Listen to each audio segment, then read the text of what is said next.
Yeah, all good. Where are you? Where are you based? I'm Greater New York Metro. I'm actually in Jersey, Oh, just off the George Washington Bridge. ah, that's it. Hi, Sam. Hi, Gertrude. Hey, Peter, nice to meet you. Hi. Where are you guys from? I'm from Germany, middle, Okay, north of Frankfurt. amazing. Sam? I'm north of Seattle, between Seattle and Canada. Hey, awesome. I went to Vashon Island once and got the camped on the back of the ferry up to Juneau. Ah, beautiful there. Hi, Anna. Hello. Anna, good afternoon. Hi. Good afternoon. Where are you from, Anna? UK, West Yorkshire. West Yorkshire. I'm from Swansea, by the way. Swansea in Wales. Okay, I thought you sounded English. Is that Doug? Yeah, and we have Doug and Gertrude. Yeah. Peter. Yes, And I yes. can't see Peter Anderson. Peter, you do not have a video camera? I haven't got a video camera, I'm afraid. Okay. Another English accent. Where are you from, Peter? I'm from Swansea in Wales. Okay. And Doug? I'm actually off the George Washington Bridge in New Jersey, Greater New York Metro area. Okay.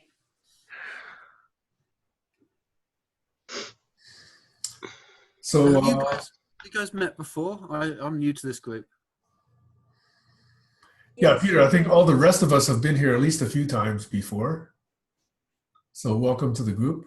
Just I out of haven't met curiosity, Doug how did you find before. out about this group?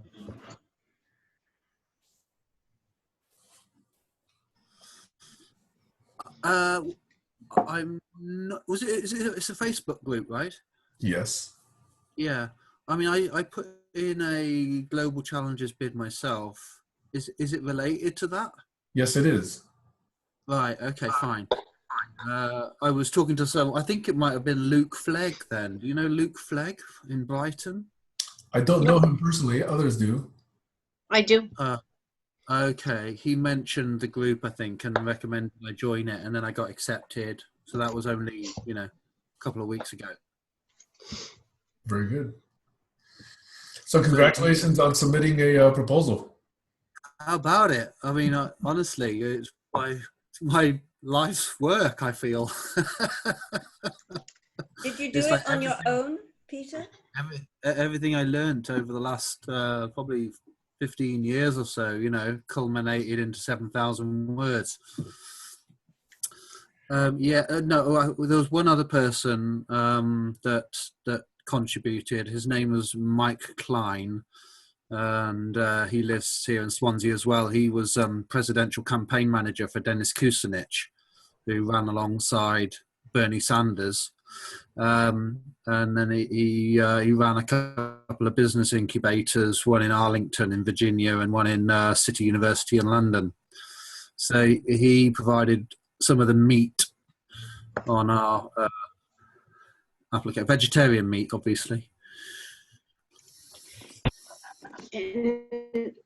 I'm not sure what you are talking about, what you handed in. It was parallel to this one or another? Yeah, I mean, I don't know anything about your bid. Have you all submitted a bid together? Yes, there was a bid submitted end of September, but we are as a community continuing to grow our community and hopefully embrace our practices, even independent of the award, if it comes or not. Well, exactly. We need to do these things anyway. Yeah, and we can't, we can't leave anything to chance. There's going to be a lot of competition, and even if we don't get the award, doesn't mean we haven't got good ideas, right? In fact, Peter, you're probably aware, I believe someone told me there were 14,000 submissions to this thing. Oh, I saw 2,700 somewhere. It's an order of magnitude difference. Hey, Aaron. Yeah. Hey, Sam. How are you? Hey, pretty good. We're just getting acquainted with Peter, who's joining us for the first time. Hi there. Hi. Would it be okay to ask Peter and Doug, since I haven't met them before, just to give a little bit of their background? Yeah, sure. No problem. Doug, do you want to start? Peter, you go first. I have to figure out a response to that question. No problem. So did you, how come you know Doug? Doug, you didn't participate on this bid? No, Doug's been here before. Anna's been here before. It's just not everybody attends every meeting. Okay, fine. All right then. Well, my background was about 16 years ago. I was running an IT company that was pretty successful. It grew to a team of 10, but largely in the commercial sector. And I was really aware at that point of the lack of IT in the social sector. I then invested a lot of my money in a cafe bar restaurant and lost it all, as most people do. And then I got back into tech, but in the social tech.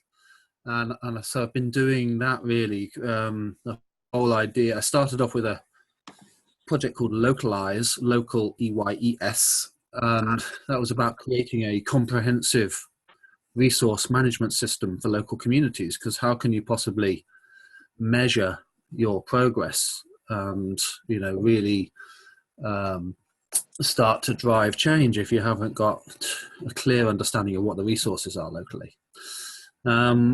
And so that's kind of where I started, and I was working on that for about 6 years and won a load of awards and met the Prime Minister and all of this sort of stuff.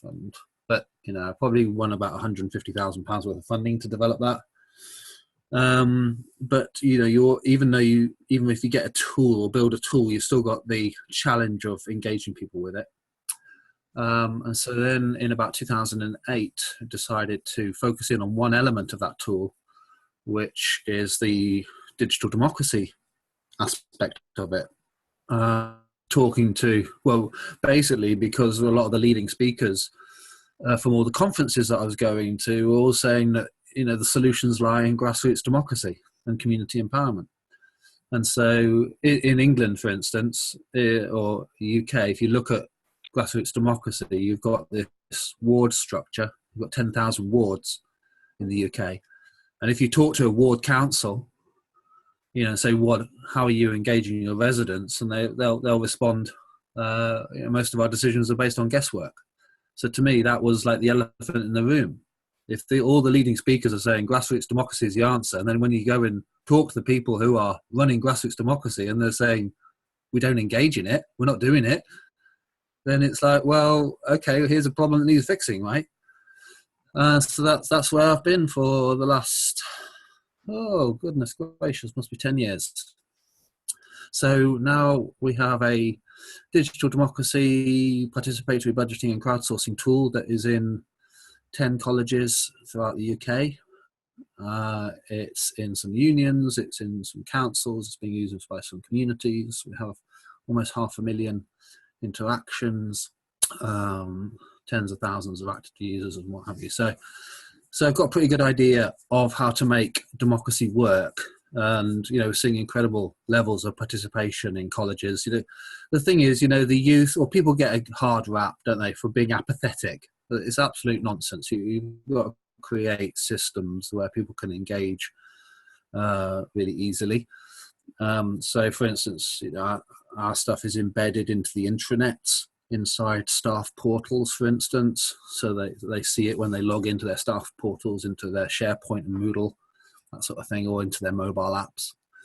And we're getting a huge amount of engagement, and then people suggest and rate and debate and prioritize ideas. That creates data. The data then gives a mandate for working groups.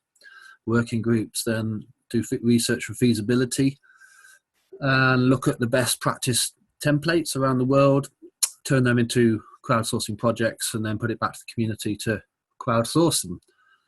And we've got around 600 tangible outcomes on the platform so far, from wildflower meadows to bike sheds to solar panels to God knows what, just everything and anything related to the different stakeholder communities. So the Global Challenges bid, if you want me to just tell me to shut up, yeah, if I'm talking too much. But the Global I Challenges. think that's probably enough. Thank you for asking. Thank you very much, Peter. I should probably at some point just tell you the basis of the Global Challenges bid that I put in, but I'll wait for an invitation to do that. Yeah, I would like to hear that whenever it's appropriate. But yeah, what you handed in the bid. Thanks for that introduction, Peter. I know there's always more detail you can provide later. Hopefully some of that will come out in the flow of discussion. And then Anna, since you and Doug haven't met each other, would you both like to give a quick rundown yourselves? Oh, I will have to have some time to think about that. Has everybody else met Doug? Yes, Doug's been on a couple of calls. Gertrude, you haven't? Okay, all right. I would have Doug and Anna and Gertrude to introduce. I'll do a Reader's Digest version as best I can. Can I? I'm gonna, sure. By recording these calls, we can go back so that we don't have to always repeat and reintroduce, right? So yeah, that's true. Not to cut you off, Doug. I actually don't know who you are, but maybe I should go back and watch a video to find out, right? To have more efficiency to what we're doing. Yeah. Anyway. So a meta comment. Just throwing that out there. I think you should still please introduce yourself, Doug. So just a meta comment before that happens. Peter. I'm throwing a wrench in right now. Actually, no, it's a good reminder. I mean, all of these meetings are recorded. So if you have any objection, please speak up. The recordings are shared among all the participants as well as within the community called the GCC, which is the Facebook group. It is not generally publicly shared. And we do, as a practice, have the option of someone saying, hey, please do not record this particular section that I'm about to share.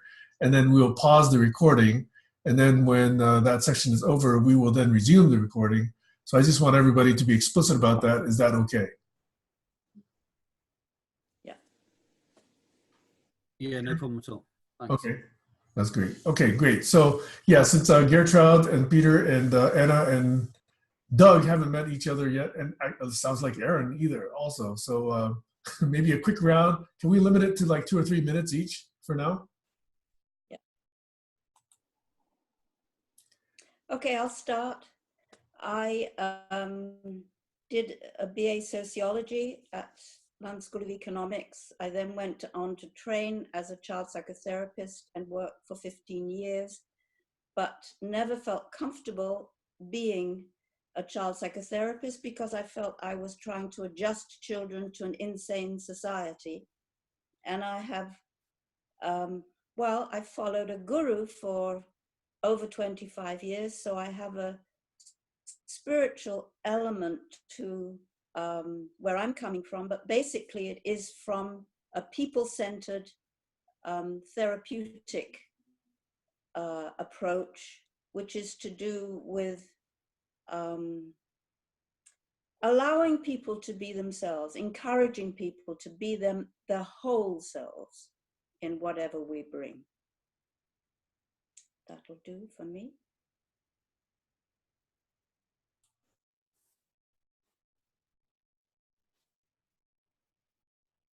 I guess I'm up. I'm not sure whether actually, Aaron, your point is actually touches something much deeper, which I'll skip for now. I don't think I did an introduction in this group before. And I didn't come to this group necessarily because of the Global Challenge submission meme as much as the phenomena of this group coming together, period. And I spend a lot of my days these days in circles like this because I think this is the medium of the future for what ails us. I am, my background is I'm a trained and credentialed attorney. although I've been an unattorney for most of my career. I'm a lover, not a fighter, so I have never been in a courtroom, don't do litigation. I build and create and support people, and sometimes use legal skills to help with that in creating things. And I also, in terms of my own life journey, crossed paths with a Adlerian-based weekend workshop that was life-changing and gifting.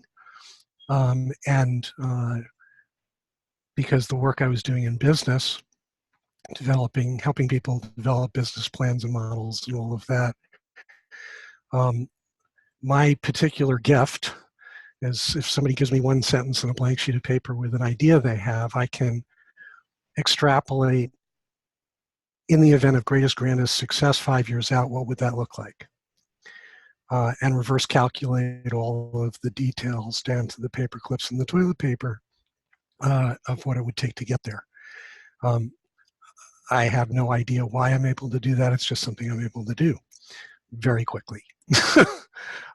So after doing 10 years of that for people and finding that when I got them there and they looked at what they had wrought with their initial concept, they would usually shit their pants and have absolutely no ability to deal with the possible generative potential that they have, for want of a better way of putting it. So I turned attention to figuring out how do people behind these ideas, and quickly the business and that part of it dropped away, and it became about helping people. Anna, what I see in you that I see in me, and for the last 3 years with a partner in Argentina, we wanted to get down to the sort of most simple, basic essentials of how we can as a species work and play differently in service to saving ourselves and our planet, doing us differently.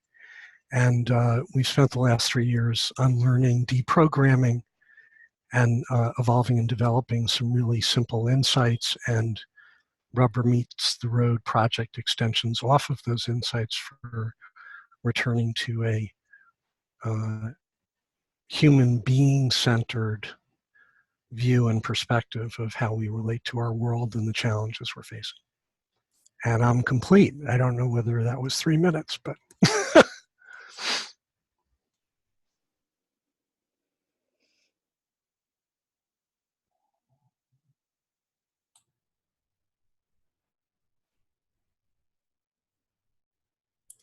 Good job, Aaron. I guess I can go ahead. And also Doug and Peter, I was very much respectfully throwing a wrench in there, like with very much respect. I very much appreciated what both of you said. So just wanted to say that. So, and myself, so about 2 years ago, I was interested in, and I still am, in using social media to crowdfund purchasing a village. And then that led down this major rabbit hole of I'm here today. I think that this is very much the medium in which we can make a lot of interesting things happen, maybe move the world forward. I feel like this introduction isn't going that well, but anyway, if my skill set, data scientist, was considering finishing a PhD, but decided not to. Very much data science, game theory, and a little bit of entrepreneurship for the last 2 years with a small company in Seattle, developing transit apps. So yeah, that's it briefly. Ask me any questions too. Yeah, thanks, Aaron. And I'm very curious, Doug, what that life-changing company, guru, whatever that was, who that is. As of me, I'm a pretty new-bred second grandmother. So it's like still fresh and exciting. And since 2011, not right from the beginning, but I say 5 years ago, we started to have a holacracy in our coaching, training, consulting firm with 8 people. And a year later, a second firm I talked about yesterday, it's about ring coaching. So we took that out of the first firm and did a special one. And we are about to create a third one, also with holacracy, that creates software, not me, but my colleague, to run consent-based organizations. So like a Swiss Army knife for organizations, for companies. Trained in nutrition, home economics, and facility management. And more I came from the content-based to the people-based way of doing. So it sounds very similar to what Anna and Doug said. And one of my path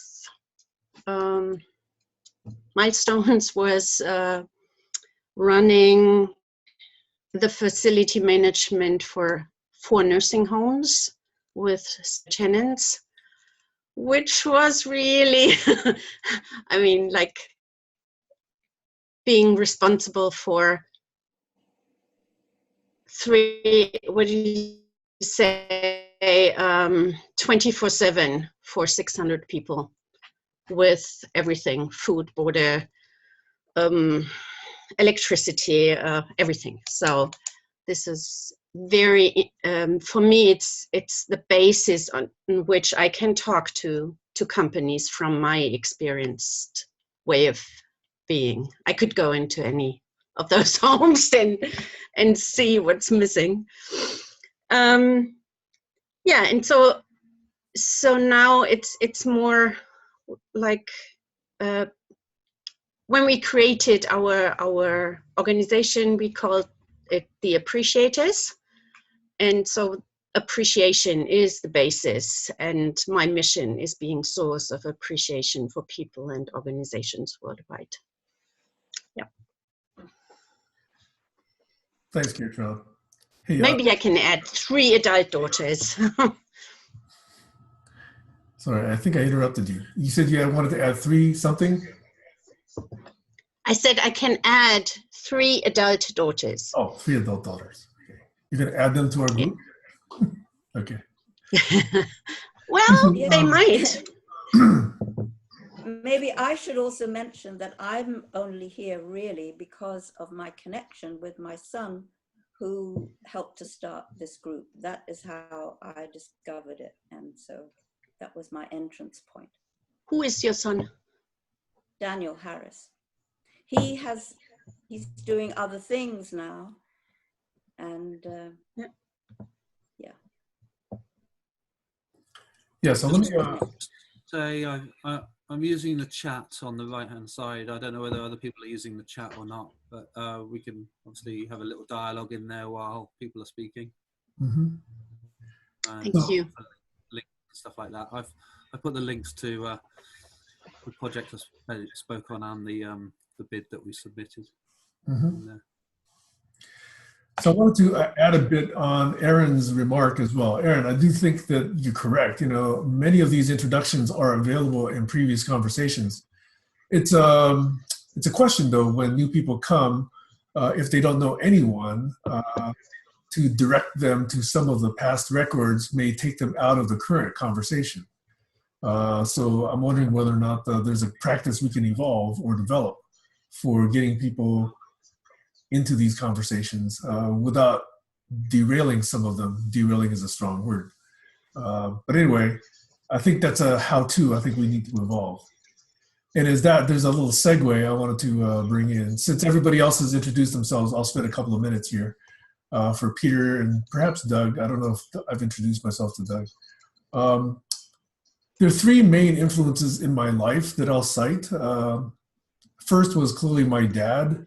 At first, I thought it was all negative, but in retrospect, he's one of the most principle-driven people that I've ever met, and he lives a very sparse, almost ascetic life. And so his carbon footprint is about as close to zero as anyone I could possibly imagine. And that's an example he's been holding for probably his entire life, ever since I've known him, which is over 5 decades now. The second influence I'll cite is Lao Tzu, the alleged source of the Tao Te Ching. And I encountered that probably in my late teens after I got a huge dose of Western philosophy, and I was wondering, what's all this? Is this all there is? So that's been a huge influence in my life. And I'm also a practicing Tai Chi player. So not as every day as I ought to be, but I'm still doing it ever since about the early 2000s. And then the third influence I'll cite is Douglas Engelbart. The reason people know about Doug is because he invented this thing that we each push around the little desk every day. And he did it, and even though that's what he's famous for, in addition to inventing, and let me just quickly recount them, he invented word processing, words on screens, interactive computing, outline processing, decoded key set, multimedia, version control, hypertext, wikis, knowledge repositories. I mean, I'm just going off the top of my head here, but he was doing all this in the early 60s to late 60s, not because he was a technologist, but because he thought that if we as a species or as a people or community had any chance of addressing some of the walls that we see around us, that we're all about to crash into, whether it's food distribution, or whether it's deforestation, or whether it's clean water, or whether it's hunger, all of these things require that we collaborate in such a way that's beyond the scale that had ever been seen before.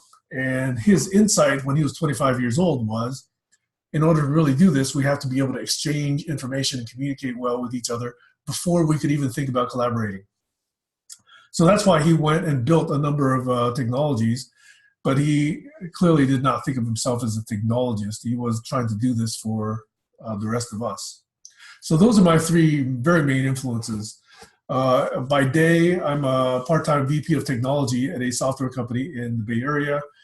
But since part of Doug's message was that as we evolve our tools, we ourselves need to evolve the way we think and use and interact with each other, and the values we have and the protocols by which we communicate. If we don't evolve those, then those tools do nothing other than propagate old paradigms and old ways of doing things. And so this co-evolution, where the tools enable us to grow, and then our growth enables new tools and new capabilities to be developed, this co-evolution cycle is what Doug calls bootstrapping. And I take that to heart and try to do that in every engagement that I'm in. So by embracing and extending Doug, I've got probably a half a dozen different projects on the side that I would love to see take root at some point. But even though I'm a technologist, I think because the human side has been so underemphasized and undervalued, I spend most of my time now thinking about these human system things. So there's a domain of study I and a few friends have come up with that we're calling the study of how successful collaboration scales between autonomous entities. And so this field of study, this set of questions, we're calling collaborology. And so there's a few practices, a few insights. We're still trying to understand this whole domain and see whether or not people are still laughing at us or whether there's actually something there. But out of that has come a number of very interesting conversations, and that whole derivation has been what caused Tammy Lee Meyer to invite me to this group and to actually help write the submission around the end of September to the Global Challenges Foundation. So anyway, that's a quick introduction to why I'm here, okay? And as a practice for Peter's and possibly Doug's information, ever since the submission of the proposal, we've had Sunday and Thursday conversations. And by all means, these are not the only ones that have been scheduled. Everyone is free to call a meeting or set up a meeting. But these are just regular times by which we actually try to create and strengthen the connections among us and the community that we have. And there's one sub-theme here, which is in the flavor of the governance model, we are trying to figure out how we can bootstrap ourselves into a set of practices and governance principles that can scale. And so there's a number of how-tos and there's a number of other proposals that are around that theme. So that's one, they're definitely very strong theme. Another second strong theme, in my opinion, has been this community building aspect. And the third, which I think I experimented with on Tuesday, was to hold a very topic-centered conversation. And the topic I picked was possibly too big. It was the #MeToo topic. Doug was there, so I appreciate you being there, Doug. And I do want to say that even though I'm very, very firmly in support of this community, there's leaders in all of us. And Tammy's there. Aaron was there earlier than I was. Daniel was there earlier than I was. Anna Downey, whom I've never actually spoken to one-on-one, was there before, and probably a number of other people as well. So I'm just one of a number of people that have just found this community, really enjoyed it, and decided to stay. That's the end of my introduction here. Oh, one more postscript, and that is when we get together, usually people come and try and figure out, what is the intent or what is a possible intent for the conversation today. And I don't think we've actually quite done that yet, even though people have had that round. So I'd just like to open it up. I don't come here with any preconceived notion of agenda, but there are a number of things that are possible. Over for now.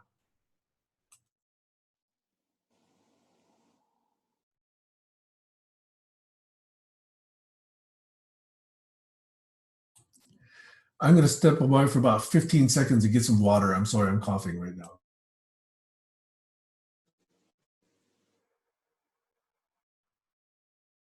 Okay, thanks, Sam.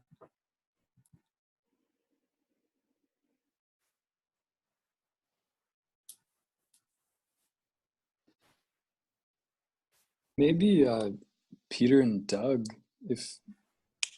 well, we don't have Sam, unfortunately, here. We could wait 5 seconds, but I was thinking maybe you could tell us if you have any interests in anything you'd like to discuss, rather than us just kind of, because we have maybe a bit more history. So, right, we could start just kind of grinding on what we've been thinking. It may be better if you just propose an idea or throw something out there, as you like.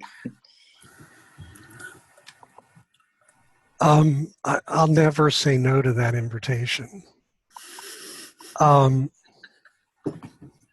So I mentioned I've been spending a lot of time in these kinds of communities and this medium of conversation and exchange. And if I can, I'd like to play a thread from a previous one into this one, which, Sam, sort of speaks to where you just went, what you were just talking about. Where my partner and I arrived at in terms of sort of what's the core and essential ingredient on the human side of the equation, is that if we're not going to do ourselves differently, then we play the past forward. So everybody's, I think, is pretty clear about that. And doing us differently, if we start and shift to a human being-centered place, my generative potential as a contributor in whatever, wherever, with whoever, is a function of my time and attention. And our collective time and attention sort of is exponentially more powerful than the sum of its parts when it comes together. And We have this gray thing sitting on top of our shoulders that's really powerful. And I don't think we've gotten anywhere near accomplished or proficient in figuring out how to use it responsibly. So it's sort of like a gun in the hands of a bandit. And so from a human-centered place, the beginning of the story, whatever the narrative or story is sort of starts with achieving and arriving at some kind of a collective set of values that inform and define what's to be enacted or generated together. And I distinguish the word values from laws, codes, ethics, religions, and all the other things that tend to get stirred in and conflated. I think there are some really fundamental values that are human being centered, commons centered, and getting to what everybody believes and agrees are those. And creating the list, it has to be co-created and collective because it's all or none. If we're not all inclusive in how we relate to our world and our species, if it's not all of us, it's none of us. We're at a cliff. We're at a sixth extinction. So no man, woman, child left behind. And so think about that for a minute. And the first thing that comes up is unlearning and deprogramming and letting go of the industrial means of having to produce or generate something first. Like, that's not first. That's like chapter 3 or 4 or 5 or 10.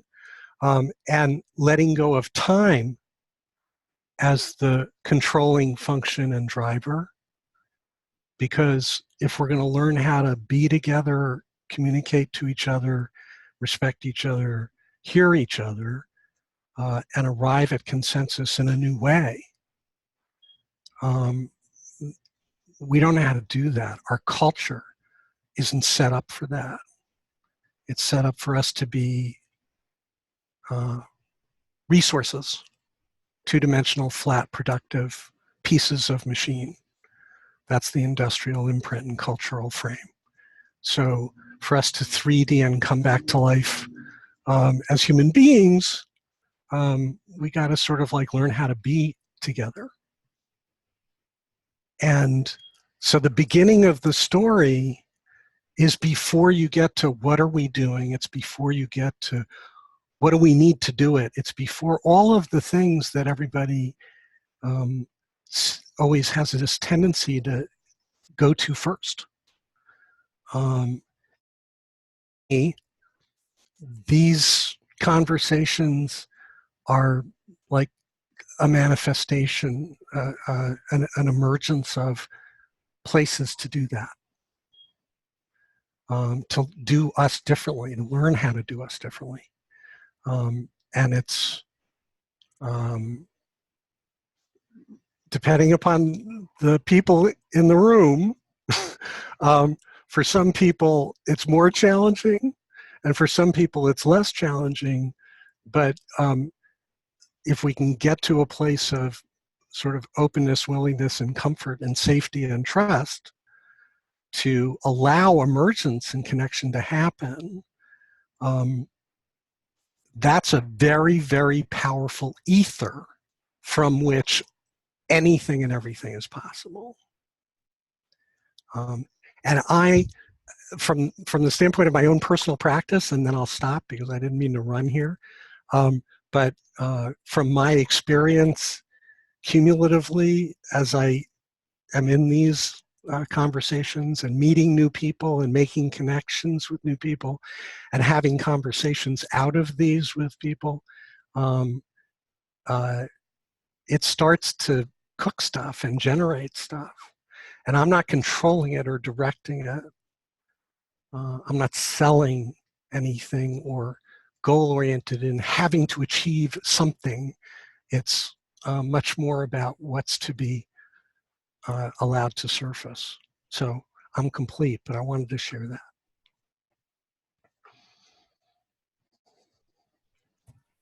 All right, Aaron, I think that was the invitation to both of us. So just to provide maybe some contrast to that, I would say, and Doug, I don't want to get your back up for this, and no worries. No worries. I totally sympathize and empathize with what you're saying there. My approach personally is almost directly opposite. Is much more systemic approach rather than human-centered, and that the humans build the relationships through doing projects together, rather than trying to come to consensus.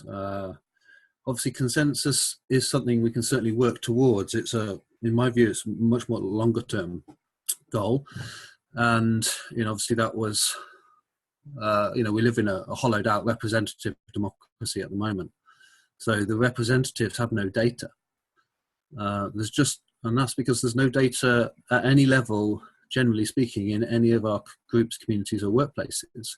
So if Doug is elected as a representative of this community or any other normal community that might have 5,000 or 10,000 people, how is he going to make an informed decision? Because the normal way of consulting people is through post-it notes and paper tablecloths and big sheets of paper. It's through Survey Monkeys, which is snapshots in time. It is this whole thing of consultation, and the evolution of digital democracy tools, which is very new in a sense, is about trying to hold an authentic, ongoing conversation rather than consultation. So visually, I try to imagine the digital democracy piece, the conversational piece, being a horizontal line, and the consultations, which is the current culture, being a snapshot in time and a vertical line. And that's kind of where we are. And that's why we ended up with Brexit here in the UK and Trump there in the States, because people are just voting for change because they don't feel connected. There isn't currently a system in place where people, if you ask them in the street, what is your ability to influence your groups, communities, and workplaces, they will often put their head in their hands because they're thinking about the frustration of the local councils or their management team or whatever it is. It's a real pain point. Whereas if you ask them what's their ability to access all the data in the world, they'll pull out their phone and go, there's this amazing app called Google, or to contact, make friends with anyone in the world. They can use Facebook, buy any product. We can do these astonishing things. And so there's this word democratization, which basically means the individuals being able to do everything ourselves. So information has largely been democratized through Google. The production of energy has been largely democratized through putting solar panels on our roof, and production is being democratized through 3D printing. So there's this whole wave of going through from sort of centralized power structures to distributed and horizontal cooperative power structures. But ironically, democracy itself has not yet been democratized. Do you know what I mean? It's still a real pain point. And the reason I believe that is because of the complexity of it. With Amazon and with eBay and Facebook, you're dealing with single entities in a sense. It's one friend, it's one product, it's one piece of information. Whereas with democracy, we're talking about people's priorities, we're talking about their opinions on those priorities, their ideas, and then we're talking about doing research and feasibility on those priorities for the particular stakeholder groups. We're talking about all the different stakeholder types that there are, inside groups, communities, and workplaces. And they're all holding totally different conversations: students, tenants, residents, staff, and then moving all of that through to projects that can be crowdsourced together. So it's a complex process. So something like the platform that we've been building is what you would call a direct democracy tool. So everybody has a say on everything. And if I was to share a screen with you, I could show you, for instance, some of the colleges that are using it. And you've got tens of thousands of interactions there. But in some cases, you've got 400 ideas to rate on 10 different topics. And so you get to that point of where I haven't got the time and I haven't got the expertise to be able to participate. So it's like then, but that's a new challenge then, isn't it? It's like, how can we make this more efficient? And some of you might be aware of liquid democracy and the process of liquid democracy. And there's been a couple of trials of liquid democracy around the world. Or I think the most established one was in Berlin with a tool called liquid feedback. So, and they had a certain amount of success with it. And just because it hasn't scaled doesn't mean that that approach isn't the right approach. It was a starting point. It's the same with a lot of the digital democracy sort of case studies that we can refer to, like the Podemos party in Spain and the Red Party in Brazil.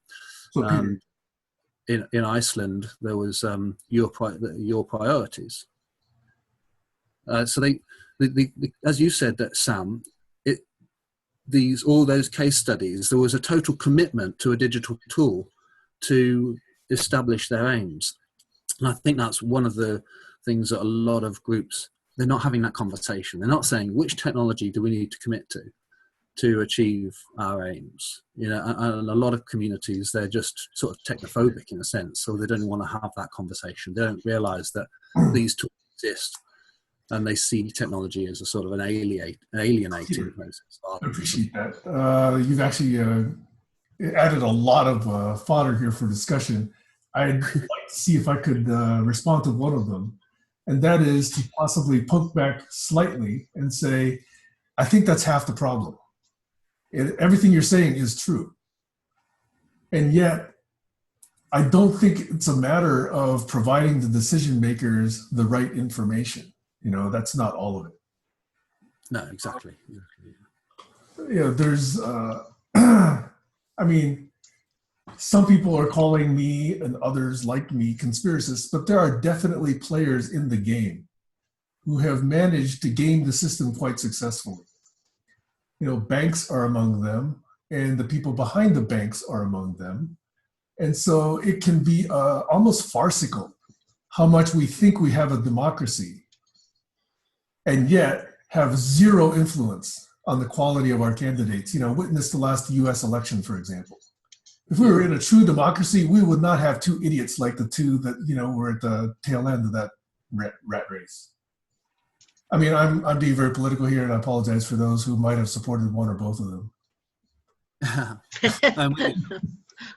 I'm with you, Sam. Sorry. All I was saying was that data can make the representative process more authentic, but that's only one half of the coin, in that what the other half of the coin is direct activism and local people collaborating around projects and getting on and just doing it themselves.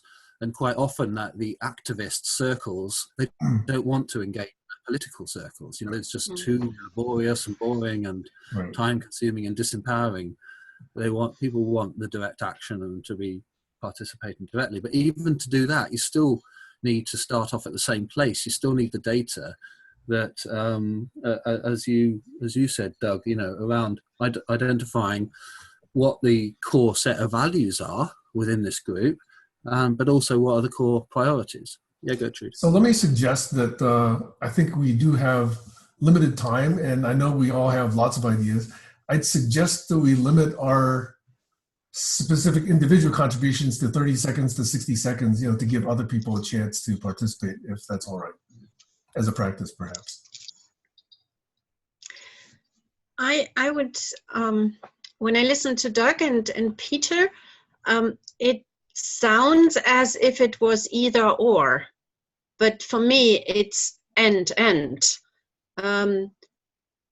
because kind of like what Sam just said, I think the state of mind is also important, how to use the technology, and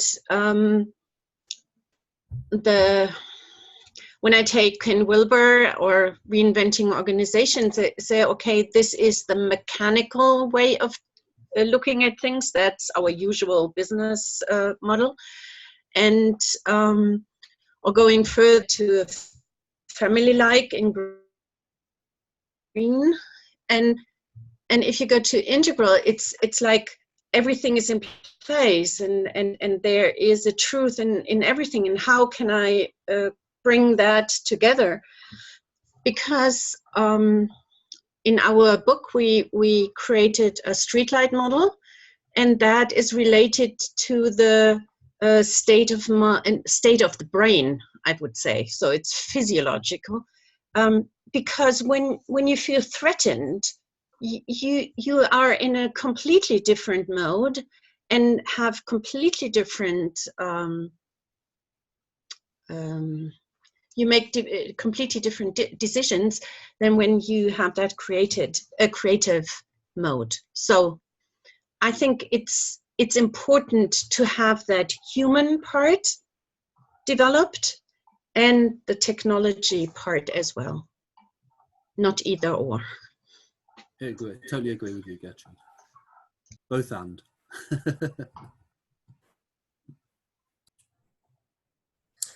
Welcome, Glenn. Happy birthday, Glenn. I have, oh, hey Glenn. I have one comment / question, kind of on this thought, Peter and Doug and Gertrude. So, all right, so I very much agree that there's both concrete processes, right, through which we can change the world, right, redistributing wealth. But then very much because of spiritual problems that humans have, we wind up running into the same kind of problems, right? Technology is a very concrete thing, right? It's data that's being presented to me on a screen, and, or the financial system is very concrete, right? Whether it's a commodity that I have, gold, or if it's a number that I have in my bank account, very concrete. At least it's quantitative.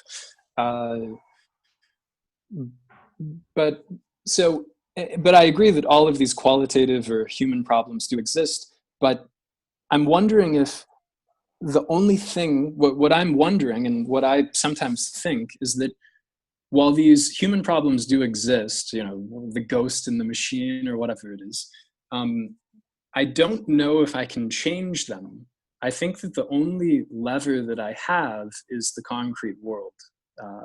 So maybe I'm going a little abstract here, but does anyone agree with me on that or not? Sam, what do you think? I'm actually not going to speak right now. I'm going to let others speak right now. Okay. I'd love to respond to that. It took my partner and I 18 months to unlearn and deprogram from the industrial frame.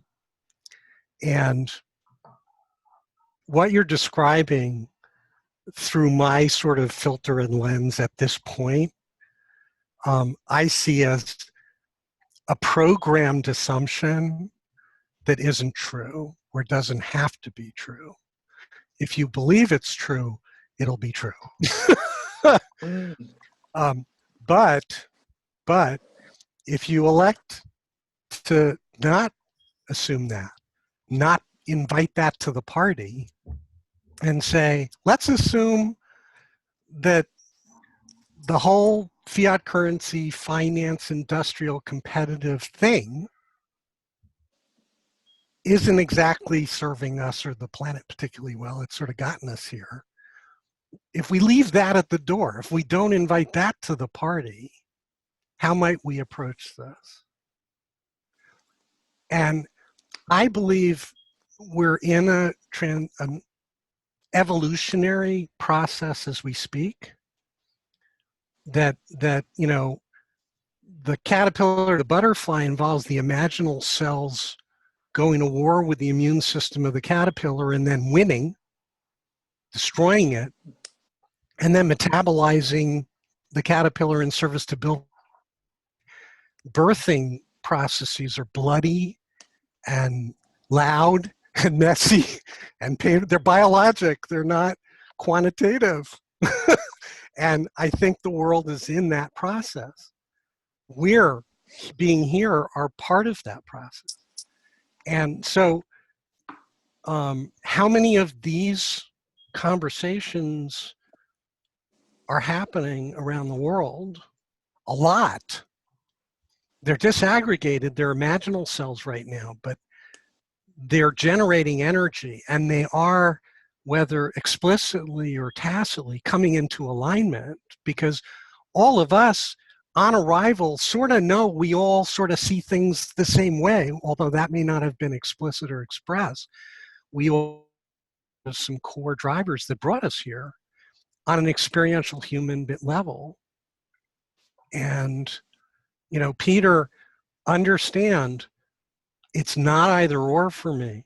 I believe all of the people working on all levels of this, whether it's building a form or a new model or a new this, or whether it's completely soft and social and human, or whether it's aid-based, or whether it's whatever, I believe it's going to take all of that, but that's all part of this generative process that's happening.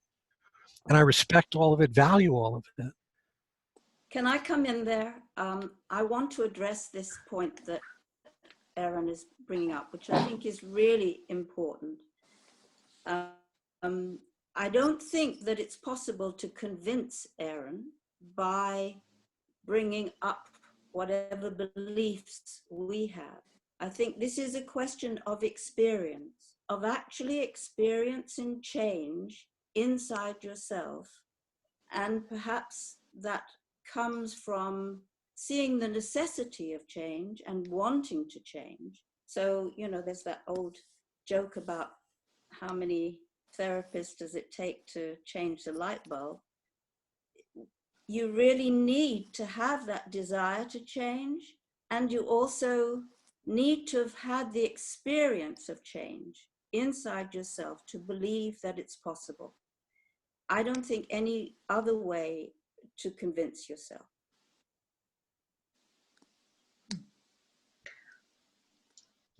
I would add to this in saying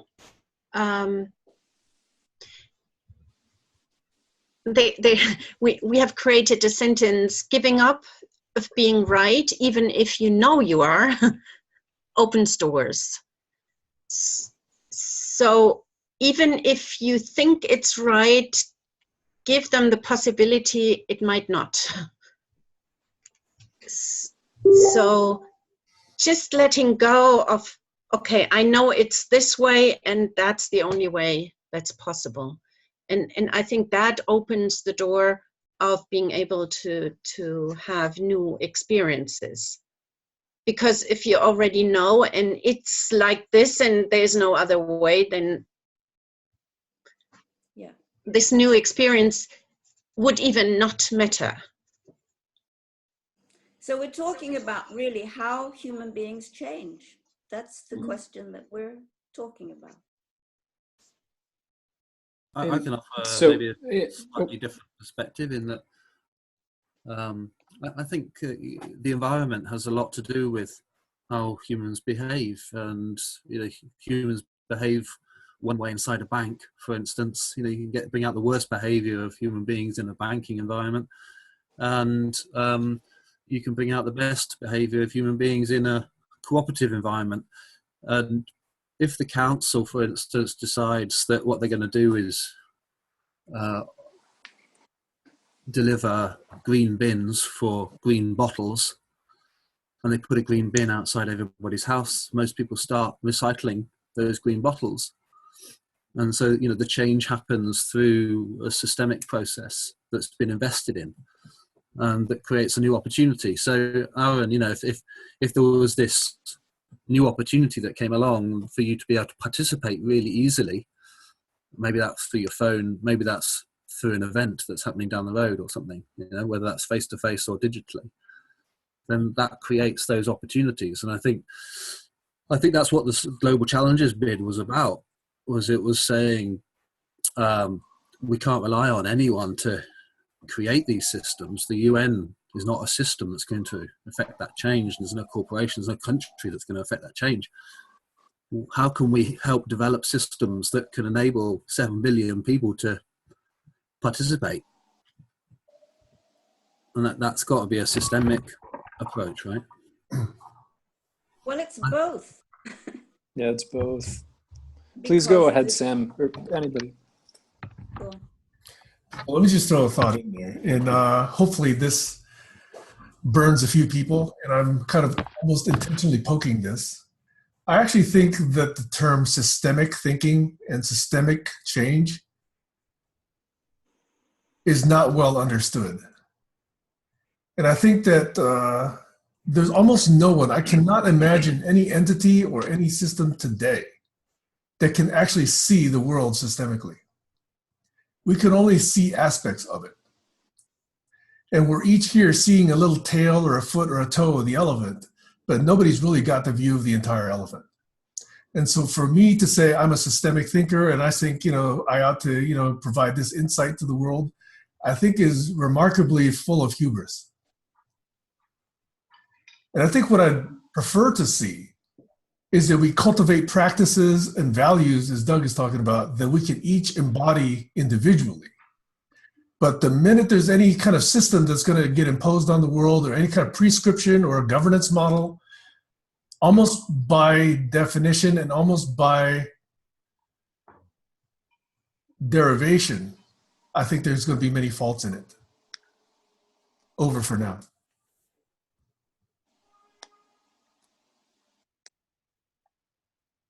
What about, Sam, what about a system that is co-created by people rather than being imposed on people? Should we go around? I think that Glenn might. Glenn, did you have anything to say? So, not to cut you off, Peter. I'm sorry. Well, I can wait a little bit, but maybe I'll ask a question. Glenn, you're pretty faint. Can you come closer to the mic? Yeah, Glenn, as a practice, you do need to get close to your mic because otherwise it's impossible to hear you. Yeah, okay. Yes, system. Yeah. I wonder about that. Hello, Harry. Yeah. Well, one question I have is system. Yeah. Often when I hear the word system, I get an impression of something imposed upon us, a certain structure that we have to figure out our way within, and then there's a fear that it will create constraints. So I'm thinking of this more in process terms. I wrote a post a few days ago in a Facebook group where I described a kind of system, and some seem to receive it as a kind of artificial intelligence technology thing from the outside. And that wasn't really what I was looking at. So I don't know what's the best way to approach it, but I'm trying to think of it in terms of one process and the human at the center and all of the machinery in the periphery, a new way of using the systems that are already here, maybe. I don't know if that's a new system. Is it? I don't know, but sometimes the thought comes to me that we have all the systems we need. There's nothing wrong with the systems. It's just how we use them or how we behave. But maybe you could call that a system too. I don't really know. Yeah, I can just listen in what more you say, really. So question came to me. You know, one of the phenomena of technology, the arrival of technology, is that we were pressed into service to serve the machines and tools we've generated. Like, we work for them. They don't necessarily work for us. And the big platform companies, Google and Facebook, you know, we're the matrix source of personal data for them to feed on. So if you invert it, and I just throw this out, but if you invert it and go to a human-centered place and say, okay, how can we relate to technology differently, has nothing to do with the system, has to do with how could the technology facilitate and support and be in service to human processes, human collaboration, human connection. A whole different call or need or demand frame emerges, very different. And it's not about the care and feeding of zeros and ones, and it's not about knowledge and repositories and accumulation of data. It's about how can the machinery serve human beings working together and playing together and being together in their generative potential, realizing their generative potential. And I think it's more biological. Like, nature really figured it out and it works. Like, if we follow that model, we're not far from a solution. I apologize. I have to run because I have 2 dogs with their legs crossed and I can't do that to them.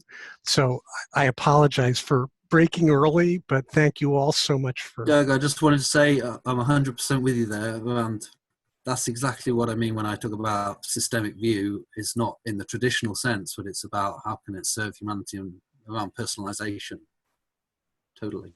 I got that too, by the way. I did hear that. Bye. Take care, Doug. So let me do another 15 seconds of poking. I guess I'm feeling particularly ornery today. And that is that even talking about putting humans at the center is full of hubris. There's many other species on this planet. The planet's going to survive way beyond us. There's a number of other beings here.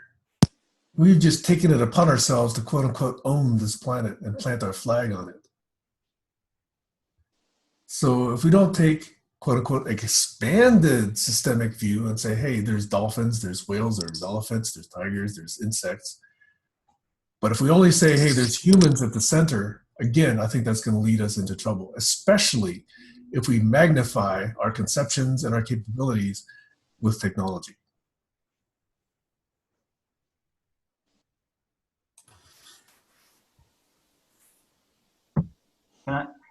I just have one question to that. Human at the center. So the reason I said human at the center is because I'm a human. So if I'm trying to find some way of thinking about this, then it seems that I will see it with me in the center. And so in that sense, it's human in the center for me. Like, I'm only responsible for what I do and what I can achieve. And since we're a group of humans, the sort of human at the center makes sense in this way, for me at least. But then at the same time, of course, we're part of the larger ecosystem, and that's what sustains us, and we're guardians of that, you can say. But well, I don't even know if I want to call it a system that I'm looking for. I sometimes use that word, but it seems that somehow it has to begin from me here now, always. I don't really see any way to get out of that. So in that sense, human at the center makes sense for me, that it invites responsibility, human responsibility, but it's human, maybe human at the center of something larger. I think that it's a really good, this is a really good illustration actually of what Aaron was talking about not being able to see a change.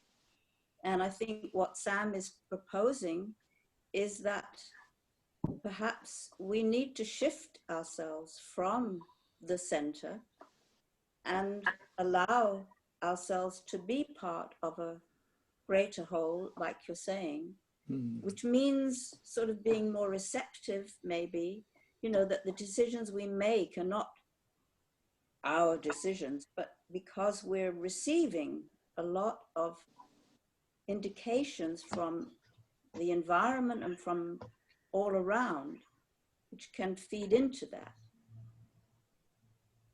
We don't have to be in the center. We can, even taking responsibility doesn't mean that we have to be in the center.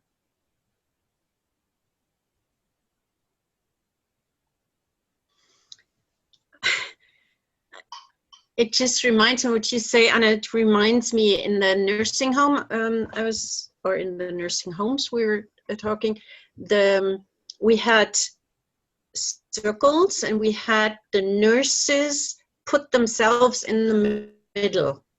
And when we came and said, huh, what's that? I mean, it's the tenants that should be in the middle. And it was very hard for the nurses to say, we are the most important, and they did everything around that. So that's just reminded me. And I would just step out a bit, and I think if we are looking for systems that now solve all our problems, not only to impose them, but also like there is a solution for the whole. I think it's an evolutionary process that evolves over time, and in holacracy we say, what's a good next step, and to make decisions as late as possible. And so the difference between consensus, everybody agrees, is to have this consent that, is there anything that holds us back or harms us? And if not, there's no valid objection and people can proceed. But we always have that in mind, that we are on an evolutionary path, and there is an evolutionary impulse in that system. It's not a purpose out there and we have to achieve that, but it's kind of, we are together has an evolutionary purpose, or impulse is maybe the better word, and that evolves over time. And so having systems that that solve the problems, and 3 years later we need to completely reconstruct, or I think it's important that we don't think we know it all, but we can always do the next steps that don't harm us and don't, and then, yeah, and not having that hubris, I know it all, just one step at a time that might be in the right direction. Yes, the question that I'm pondering lately is that is there a problem to fix? And I've always felt, oh, there's a huge problem. It's called humanity, and it's destroying the planet. And then I consider myself being a part of evolution, and this is our learning curve. And I think Mother Nature doesn't really care whether we make it or not. So maybe I should basically relax a little bit and do whatever I think that is morally, or whatever the name is, just, and indeed just take this next step and try to feel what's right at that point, and with all the knowledge and maturity and humility I have, and just do whatever I can. And that's basically what I have at this point. And I try to kind of trust that there's no really a problem, but the problem is almost only here. But for me, that's hard to believe. Thank you. I want to just somehow I'm relating to the sort of general atmosphere of our conversation, which partly due to Sam's inputs and partly because of the sort of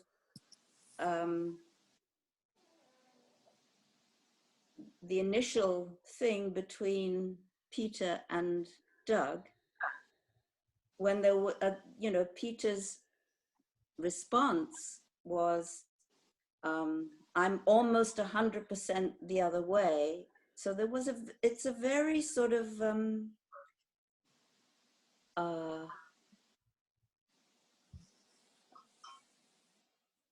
polarized feeling that I'm getting from this conversation. And I'm wondering how to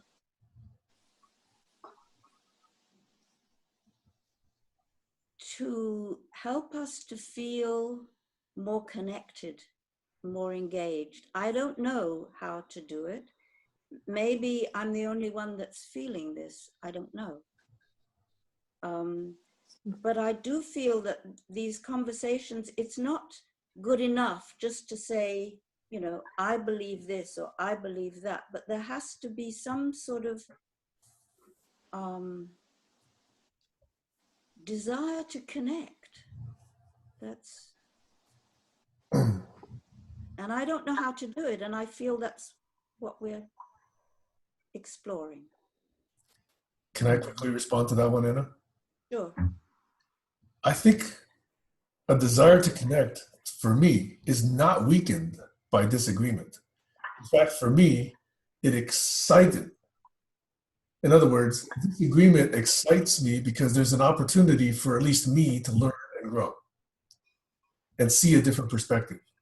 Ideally, there's more than one view, but at least it's in me, right? So if I'm actually out there poking at people in a hopefully a friendly and loving way, it's not because I want to make people uncomfortable. It's because I want to learn something, and I want to at least bring some disagreement or some tension or some gap to light so that we can examine it and then get further insight into it. Totally. I think that Yeah, I really didn't want to anyway. I mentioned you, but I didn't mention you in the way that I felt that the way that you were inputting was somehow, you know, creating this. I didn't take it that way, by the way, Anna. I didn't. No, okay. I think I understood. Yeah, okay. I was in some sense speaking on Doug's or, you know, possibly Peter's behalf, but just saying, hey, disagreement can be an opportunity. Yeah, I'm totally with you. That Doug and it's not just. Sorry. Sorry, who was that? I was just saying that I think Doug and I ended up agreeing 100% in the end. But maybe to connect, we could all do a little Buddhist chant. It's not a question of agreeing or disagreeing, even. It's a feeling of somehow gathering together, and it's not something that I can say what it is, but there's a warmth in being together, in being human. I don't know how to find it. Have you ever done any toning, Buddhist toning? No. What is that? They in some aspects of Buddhism, they sit down every morning and every evening, and they just make a simple tone for 15 or 20 minutes. It has a great effect on the body. We could do that for 60 seconds. Might lighten things up. I'm in. 60 seconds, 60 seconds, why not? Yeah, yeah. If you like to. Okay. Is anyone out? Is anyone out? You want to lead it? All right. Well, I'm just going to make a tone. Yeah, you just keep on going, and you just keep on going and keep on going until someone says stop. All right, then. Here we go. So I'm going to make a tone, and you will make either the same tone or harmonizing tone. Okay. I've never done this on a webinar, so it'd be quite interesting to hear the sound. Or find out. So just relax. I guess Everybody take a deep breath. Everybody take a nice deep breath.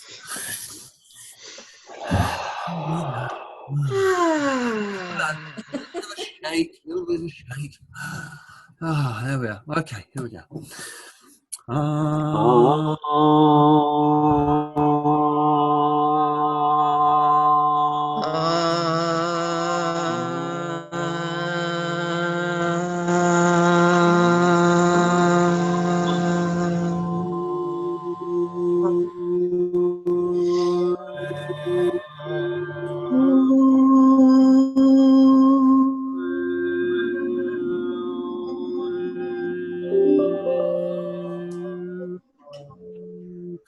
Keep going.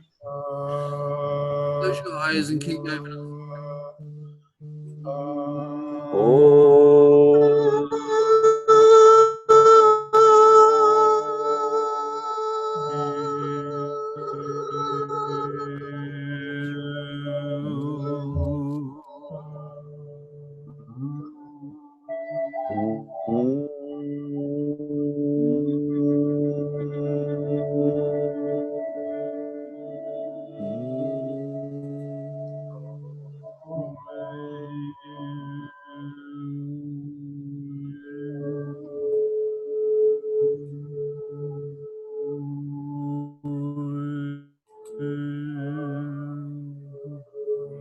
Hey, that was great. That was our first one. Thank you. Nice. Yeah, that was lovely. Hey, that was great. Nice. There was even some overtones in there. That was amazing.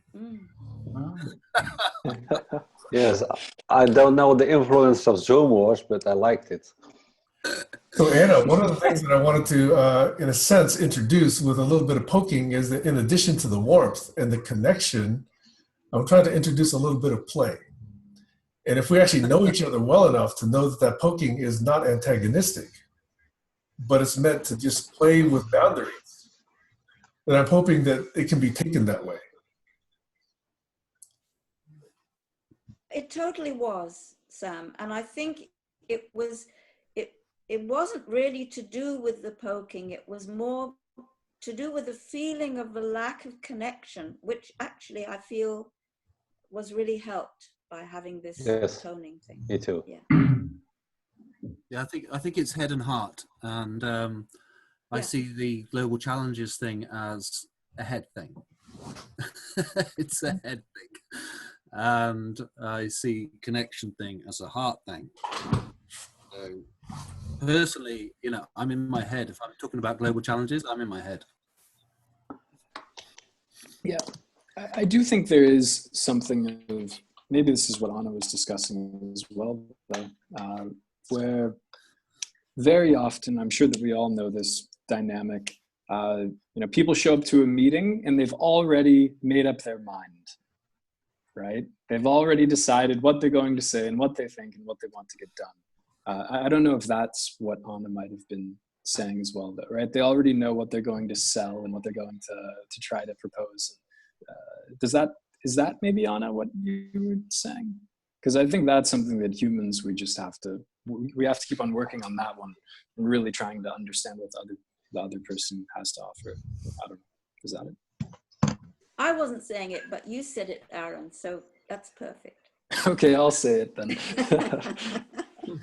Would someone be able to sum up quickly the premise of your global challenges application?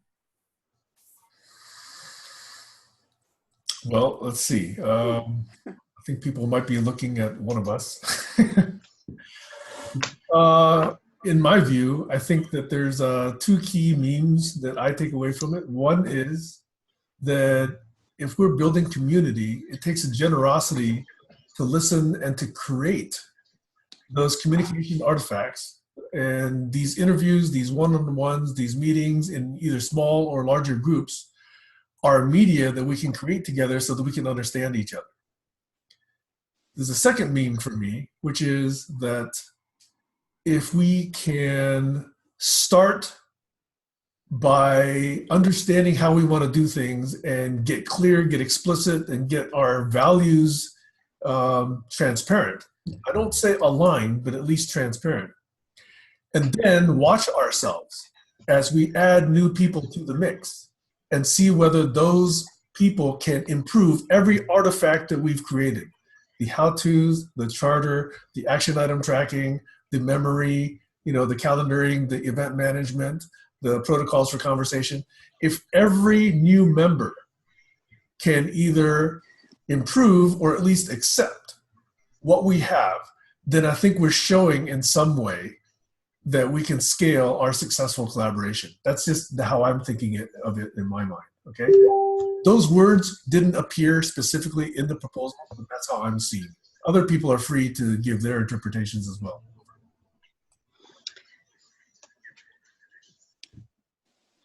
I would like to add, as far as I understood, it's that the way the global challenge was already competitive. It was already in the machine realm, and one part of that challenge of that proposal is it's not either or, but to see what's there and to support a process that brings all the goodies inside from everyone who participated, and not so much who is better than the others and who gets the big prize and who gets lower prizes, but to support a process in which all those ideas can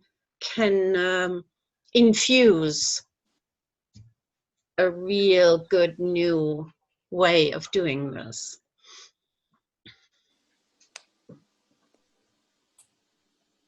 That's interesting. And so do you have if you won the prize, if you won the $1 million, do you know what you would do with it? I believe I do have a sense of that. I believe Tammy has a sense of that. I don't think any of that is specifically written down in detail other than in the proposal itself and in our Slack space and in Facebook. So it's under evolution. And so I think this process is integral to that. Peter, do you want to talk a little bit about your... Just as an aside, I requested this meeting for 90 minutes, and that's coming up in about 4 minutes. Personally, okay. I do have other things I will have to do, but I will leave this forum open for anyone who wants to continue with this particular conversation, okay?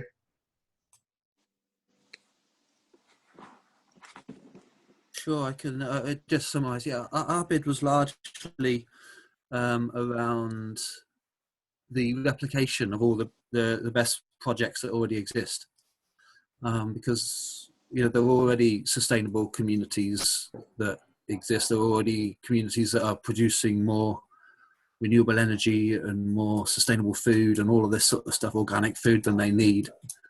And so our proposal was around taking those amazing examples that we see on TED and on our Facebook feed and going beyond the like and the share to actually replicating it, all the best projects into all the relevant communities.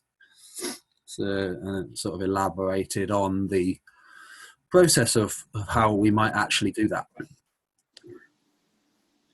And then did you have, is that what you would spend the money on if you got the money? Yeah. Yeah, we'd focus on replicating all the best practice that already exists into all the relevant communities across the world. Simple. Yeah, I like that. I have, there's one thought which maybe I could like to share it. I heard I was talking with someone about something similar a while ago, and he brought up this word, polytopia. I don't know if has anyone heard that word before? Polytopia. Never, new one on me. Is it on the net somewhere? I guess so. I'm not sure, but it's like utopia is sort of the dream society. But sometimes when you say utopia, you associate it with a kind of uniform solution that's ready-made, and we all have to adapt to it. The polytopia is more that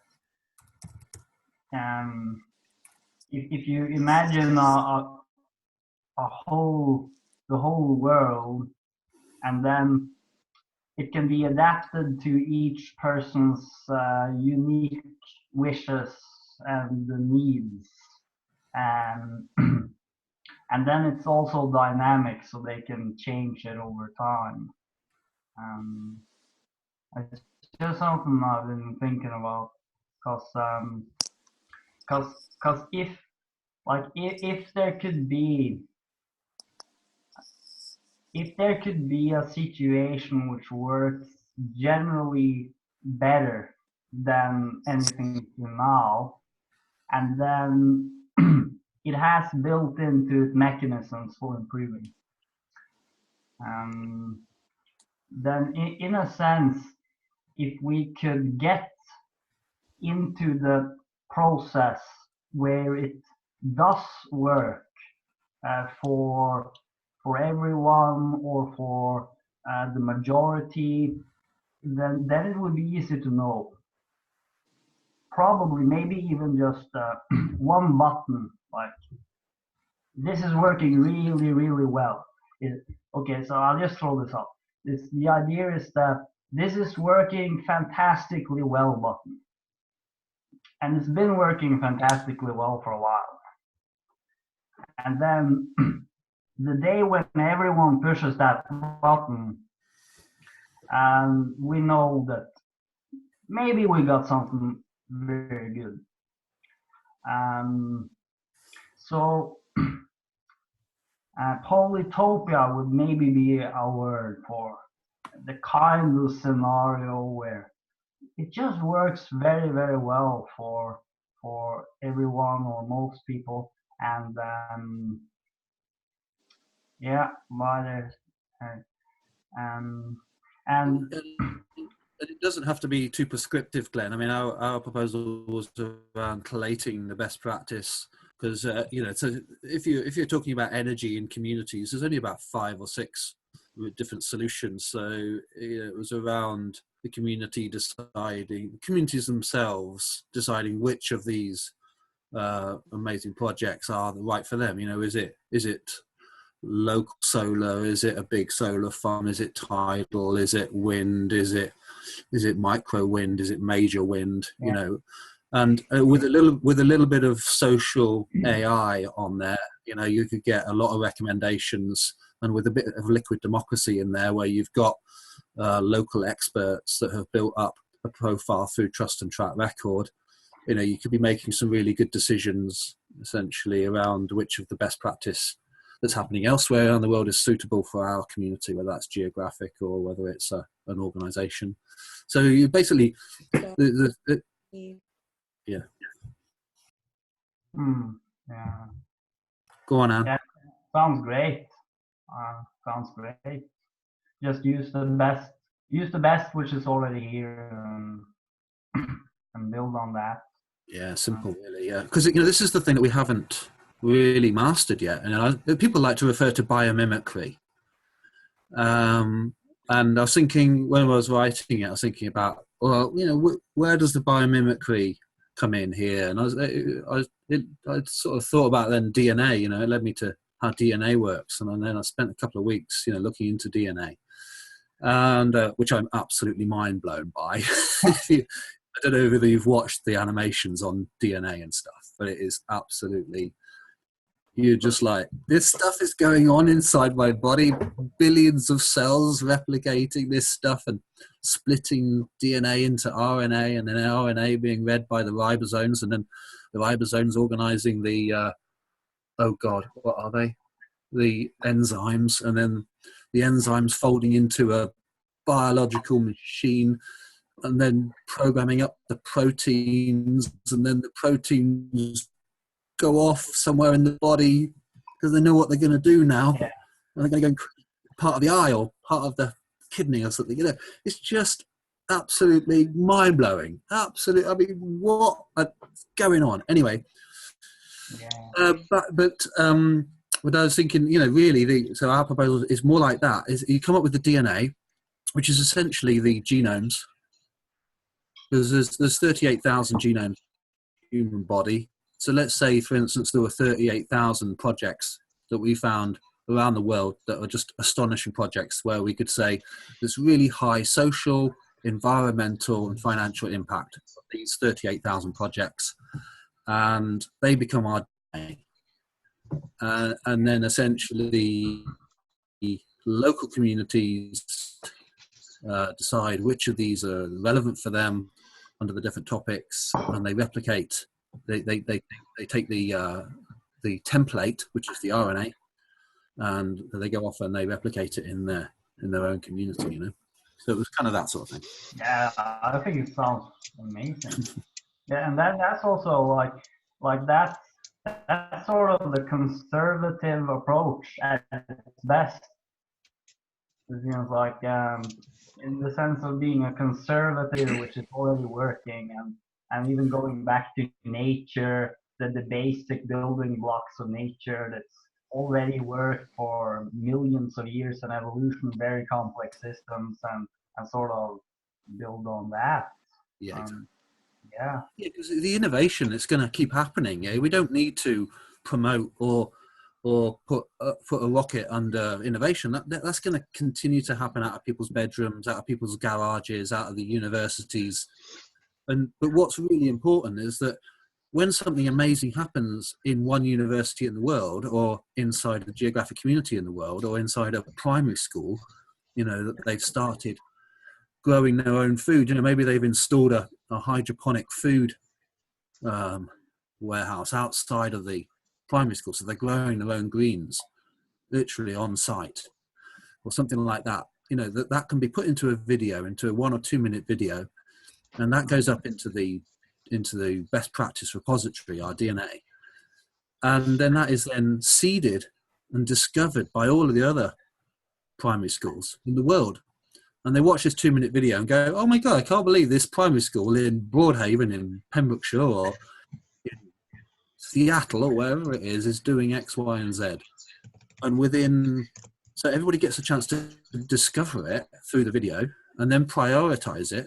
So within a few weeks, each of the other schools have prioritized it. And if it becomes a priority there for them, if they're not already doing it, you know, that has got a way to move towards the action plan for that school, and you know, we can really speed up that process of replication. So we're replicating that project across the world within months. Yeah, it's very doable. Another way to think about things. Go on, carry on. If someone else wants to speak, just jump in. Peter, do you know the Aim to Flourish? I just put it in here. This is they created a community where they collect stories about organizations and businesses around the world. Yeah. Brilliant. Well, that's this is they do well and do good and do well. And that's the thing, you see, people have already done that research. It's already out there. Friends of the Earth, Greenpeace, Friends of the Earth recently, you know, sent me an email saying, here's 100 projects to save the world. And it's so the collation of that best practice has largely already been done. It's the mechanism by which the communities discover that and replicate it is the piece that's missing for me, as far as I can see. Because only people who are on the mailing list of Friends of the Earth are discovering no projects at the moment, you know. And it's no good for me, just me and the community, to discover that project. Got to put into a community. But the question is, what's the mechanism for me to do that? Otherwise, I'm just a maverick saying, doing urban farming. You know, but what I need to move from being a maverick evangelizing about urban farming to having some data there that says 1,500 people in our community want to crack on with urban farming, and people have committed to a group to research the best places and how we might do it. And then we look at the templates that these people have already created and we turn it into a project that can be crowdsourced ASAP. But I think that, yeah, okay. I just want to say that the missing piece, could that be related to this reinventing the media? Because we've talked a little bit about the community-generated media, and as I understand it, these conversations are experiments in community-generated media, in ways to spread news and tell stories in a better way and have a better conversations about these things, also including the best solutions. I'm also part of a group on Facebook. It's called the Unite the Earth community, and they have also many solutions, and they have different registries of solutions. So it seems that there's already a lot of work being done in mapping the different kinds of solutions to the different problems. Yeah. And many seem to be working in the same direction. The media aspect of it then is the aspect of storytelling and how to tell the story the right way. Okay. Yeah. You want to say anything, Gertrude, before you leave? Or it's okay. I thank you very much. It was great, and great to meet the new, for me, new guys. Nice to meet you too, Gertrude. Yeah. Yeah. Great. And I will have a look at your challenge. Yeah, give me some feedback. That'd be great. Yep. Okay, great. Cheers. Bye. Glenn, I don't know whether you've got the chat all the way back to the beginning, but I put some links at the beginning of the chat that just shows the stuff I'm working on. Well, I'm looking forward to looking at it. Okay. So there's 3 links there. One is where I started, which was around creating a comprehensive resource management system for local communities, which ties in very much with the Zeitgeist vision. Have you come across the Zeitgeist movement? Yeah, I heard about it. Yeah, so Peter Joseph there, you know, he's been advocating that we need to create a global resource management system for about the last decade or so. But my approach was the other way, basically, that the communities that co-create it from the grassroots rather than creating this top-down thing. Yeah. And then I ended up building so I'd worked on that for about 6 years and then started on this democracy piece, because what I realized was that through the democracy piece, you can seed in each of the ideas for each of the layers of the resource management system. So imagine a resource management system being made up of people's skills, people's interests, the groups, the businesses, people's carbon footprint, the happiness indexing, you know, any resource that you can think you can measure, like you create that in layers like your Google Maps. But rather than going to a community saying, you need to do carbon footprint and you need to be doing car sharing, you seed in the ideas of car sharing and carbon footprinting and happiness indexing, and then you deliver to that community when it becomes a priority. You only respond to intrinsic motivation and intrinsic demand. You don't go to a community trying to deliver something they're not ready for, in a sense. Yeah. And so all of those projects already exist. Car sharing, carbon footprinting, happiness indexing, it's all there. It's all being done in different places around the world. And so we just replicate it where there's enough demand to make it actually work, and we don't try and flog a dead horse, which is kind of what happens a lot. So that's where it started, and then so that's the digital democracy piece that I'm working on now, which is, like I say, it's got about 500,000 interactions. It's in only about 20 organisations at the moment, in about 10 colleges in the UK and a few universities and unions and stuff like that. So it's early days, but we're trying to raise some funding to scale it up a bit more. And then the global challenges link there. That's the third link I put in, and that is essentially what we've just talked about, which is actually if you manage to do this at the regional level, it's very scalable. If you can imagine it working with the local university that creates a master's degree in social project leadership.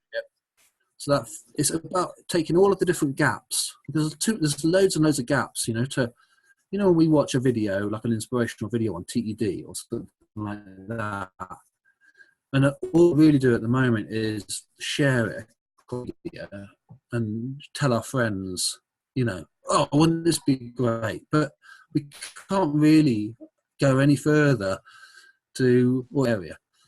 And that's basically that's what we've done, is trying to break down all those barriers to how do we go beyond the like and the share to actually prioritizing it with the local community, turning it into a working group, turning it into a project, crowdsourcing it and cracking on with it.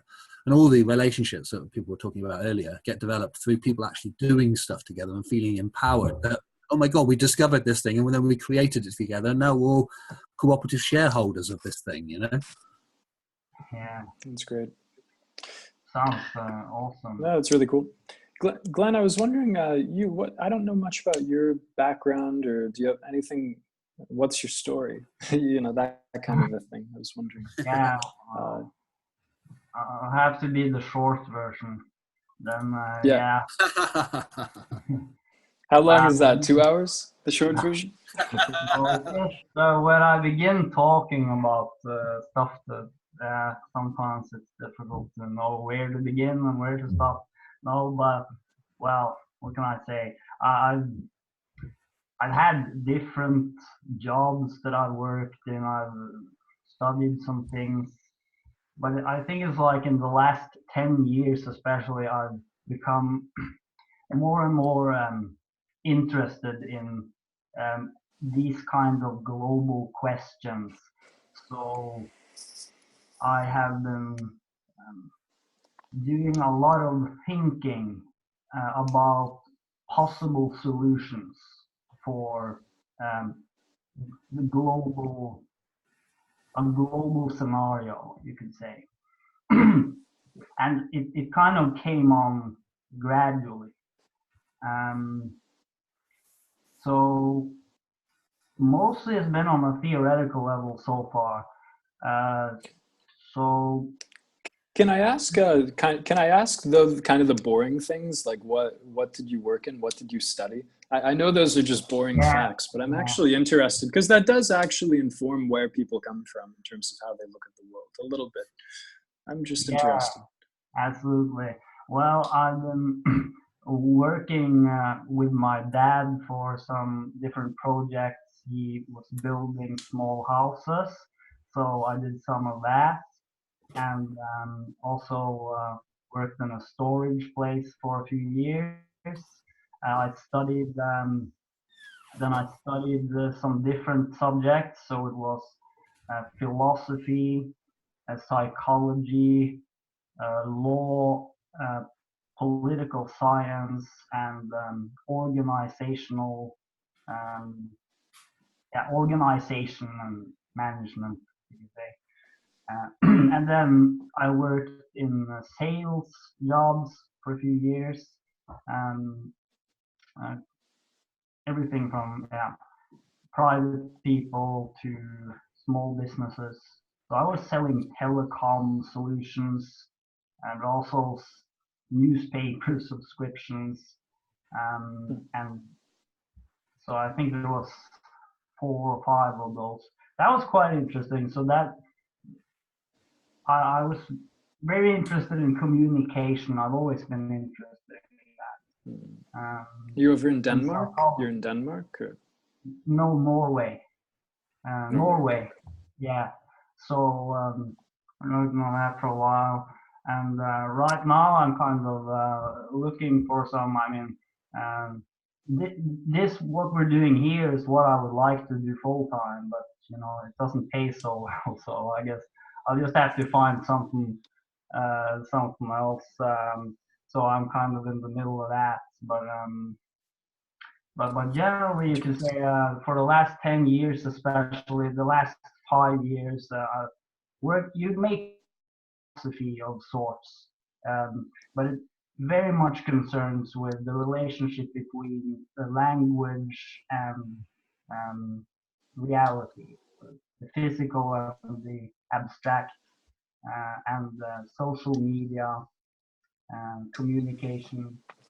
Relating to that. So you can say that I've been looking into some ideas that I've looked into deeply, and they're very big ideas, so they're sort of very, very far into the future.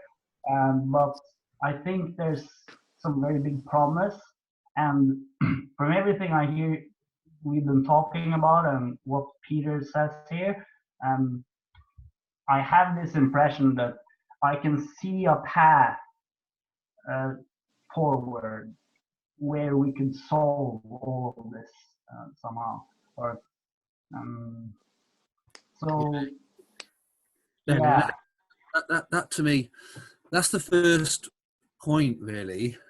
And I think it would be a really interesting thing, Aaron. Maybe in the next meeting or so, is do people have a clear route map in their minds from how we get from where we are today, sitting here in our little webinar, to the future that we all imagine, and I don't know really whether there needs to be a huge amount of discussion about where we want to get to, because people have had massive discussions on that. The Sustainable Development Goals, for instance, there's so many discussions have been had on that. I completely agree. I mean, you can just plug and play. In terms of values and in terms of what we're trying to achieve, you can just plug and play. United Nations Charter is good. The Earth Charter is good. Sustainable Aaron, I think there's a big contrast here.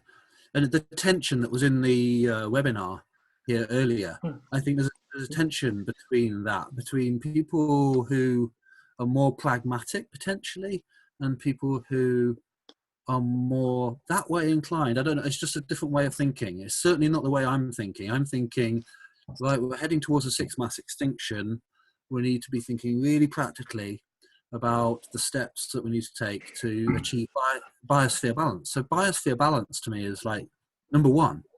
We don't have to agree on anything. The whole idea of consensus to me is just like a non-starter. Have you ever been in a group of even 4 or 5 people to try and get consensus? Do you know what I mean? It's impossible.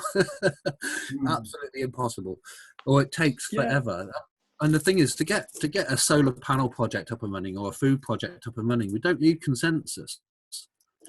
We don't need consensus. You just need the school to It's interesting. Yeah, so you've got consent versus consensus. That is a distinction to make, which is interesting. But that's a whole rabbit hole of group decision making. So I do agree with you, and I think that there's a time and a place for all kinds of approaches. And I'm in, I think that there's value in just very directed action to implementing solutions. I think there's massive value to that. And that's what I do with work, right? But then, I actually do think that there is value, something of a cultural movement. What do you mean by that, Aaron? When you say you do that with work, what does that mean? With my work? Yeah. We build apps, software development in Seattle. Cool. Cool. Yeah, that's my work. Yeah, definitely. Can I take your email then potentially and talk to you a bit about an app later? Yeah, of course. Yeah. Are you on the Facebook group? Or do you want to stick your email in there or something? Sure. I'll type you. I'm on mobile, so it's a bit tough. But so I do agree that hard execution is valuable. But I also do think that there's value in something of a cultural movement, and very much to the extent of, so for instance, Sam likes to bring it back to the idea of scaling, right? Just scaling and it can be something very simple. It can just be scaling a culture of us just having clear conversation with each other. I think that actually is quite potentially powerful, right? So we have all of the things around, within 3 degrees, I have 1 billion contacts, right? That's kind of the popular thing now. So if I can propagate a culture that is somewhat beneficial to the world within that, so I do think that there is value just purely media and cultural, just the same way as I watch a talk by the Dalai Lama, for instance, and I get something out of that, even though he's not telling me how to install a solar panel. So I think there's value to all of these things, right? Just as with, for medicine with a doctor, you go to a doctor, you have a problem. First, he's going to solve like the short-term solution. Maybe he's going to do a little surgery, something like that, right? That's kind of this concrete thing. But then if he's a good doctor, he's also going to think about what's the symptomatic problem. So, you'll be lucky. Yeah, we'll see. American healthcare, right? God. So anyway, they're just not that way. Yeah, so I think it's important to kind of listen to where the group is going. That's personally how I kind of look at things, to kind of listen to where the group is going.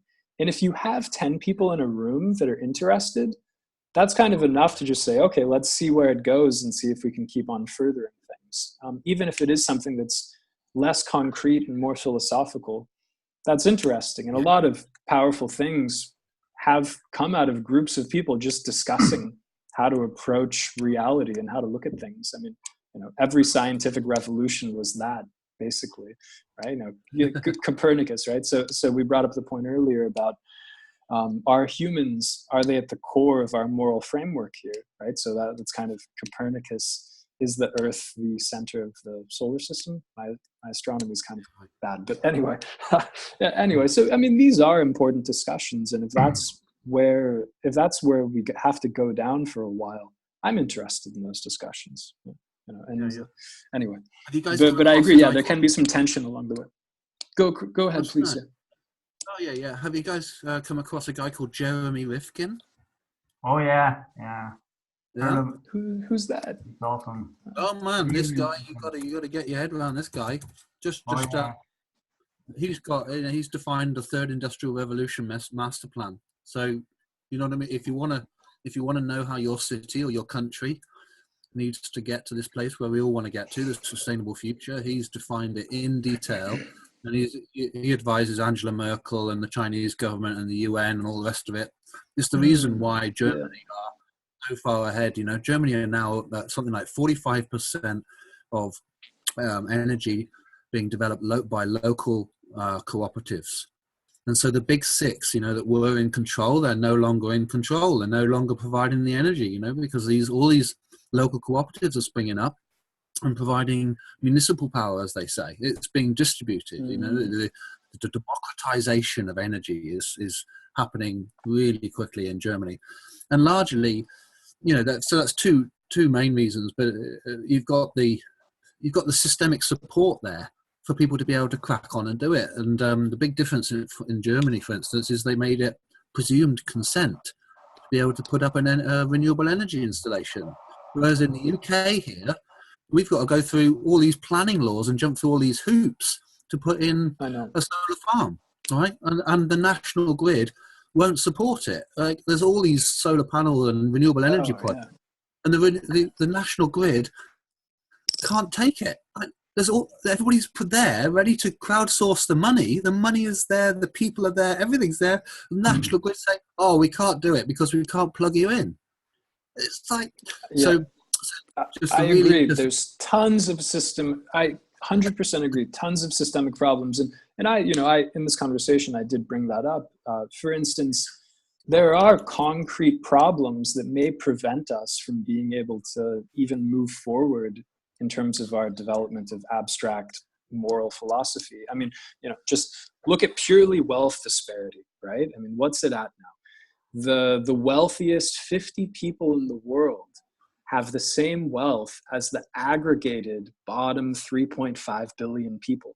So that means right, and let's kind of let's think about what that means. That means even if the 3.5 billion bottom had the ability to develop such a powerful culture to where they could come to consensus or consent with each other to pool all of their resources together, they could still get basically bought out, or they would be at competition with the top 50 people that just have to come to a consent with each other, right? So even the most powerful culture of collaboration, 3.5 billion people will still only match with the top 50 people, right? So there are hardcore systemic issues around wealth distribution. And I mean, no matter how good of a culture we can build, it does look like we do have to push through some systemic changes too.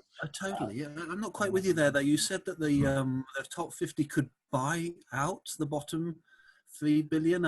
If you're forming local cooperatives, how do you buy out a cooperative? I mean, I'm not devil in the details on that one, of course, but I think that's in terms of just purely, I imagine. Yeah. Oh, yeah. And so cooperatives are powerful in land trusts and lots of that for not putting things freely on the free market. Not just putting everything on the free market. I agree. That's a great way to defend against that happening and hedge funds swooping in and destroying communities. And yeah, totally agree with you on that. Yeah. Right. So, but that's what I imagine. If you're saying, when you say the 3.5 billion at the grassroots, they develop this culture. That's what I imagine that culture to look like. So I don't imagine that there's any risk of the capitalists coming in and swooping in and sort of buying it out. Yeah. I mean, that's a long discussion we could go into, but actually I had this discussion with a think tank in Washington, D.C. that's trying to build models for community-owned capital.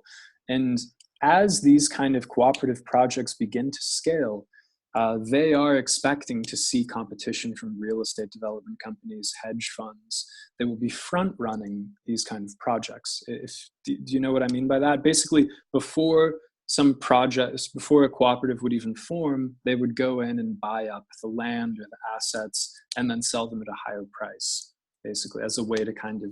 So, I mean, there are a lot of, it's very much a complex adaptive system here, right? Where there is some scary games going on in terms of trying to even disrupt.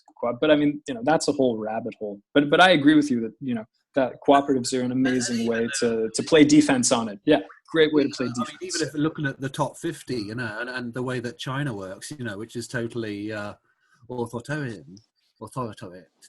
They're actually investing more in solar than any democratic country. They're moving forward quicker than any democracy or any self-organization. So, I think there's also the potential to change the hearts and minds of those 50. Each one of those 50 of the hearts and minds that you change, like a Bill Gates, where they decide now that they're going to put 50% of their wealth into the well-being of social and environmental good, is going to have a massive impact, and that makes it a lot easier in a sense. Yeah, it's great. Yeah, I completely agree. Yeah, and Bill Gates, I really appreciate what Bill Gates has done too.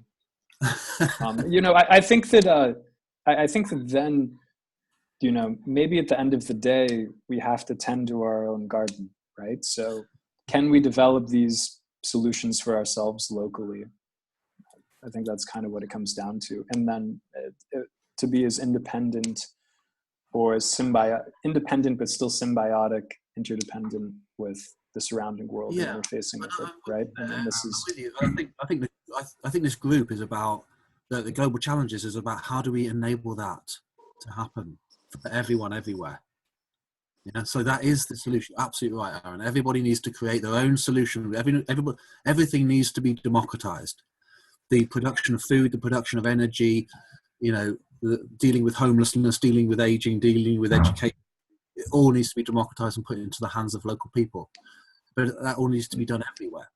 And so there needs to be the systemic piece is around making that really, really efficient. And so that you haven't got you trying to have that conversation in silo.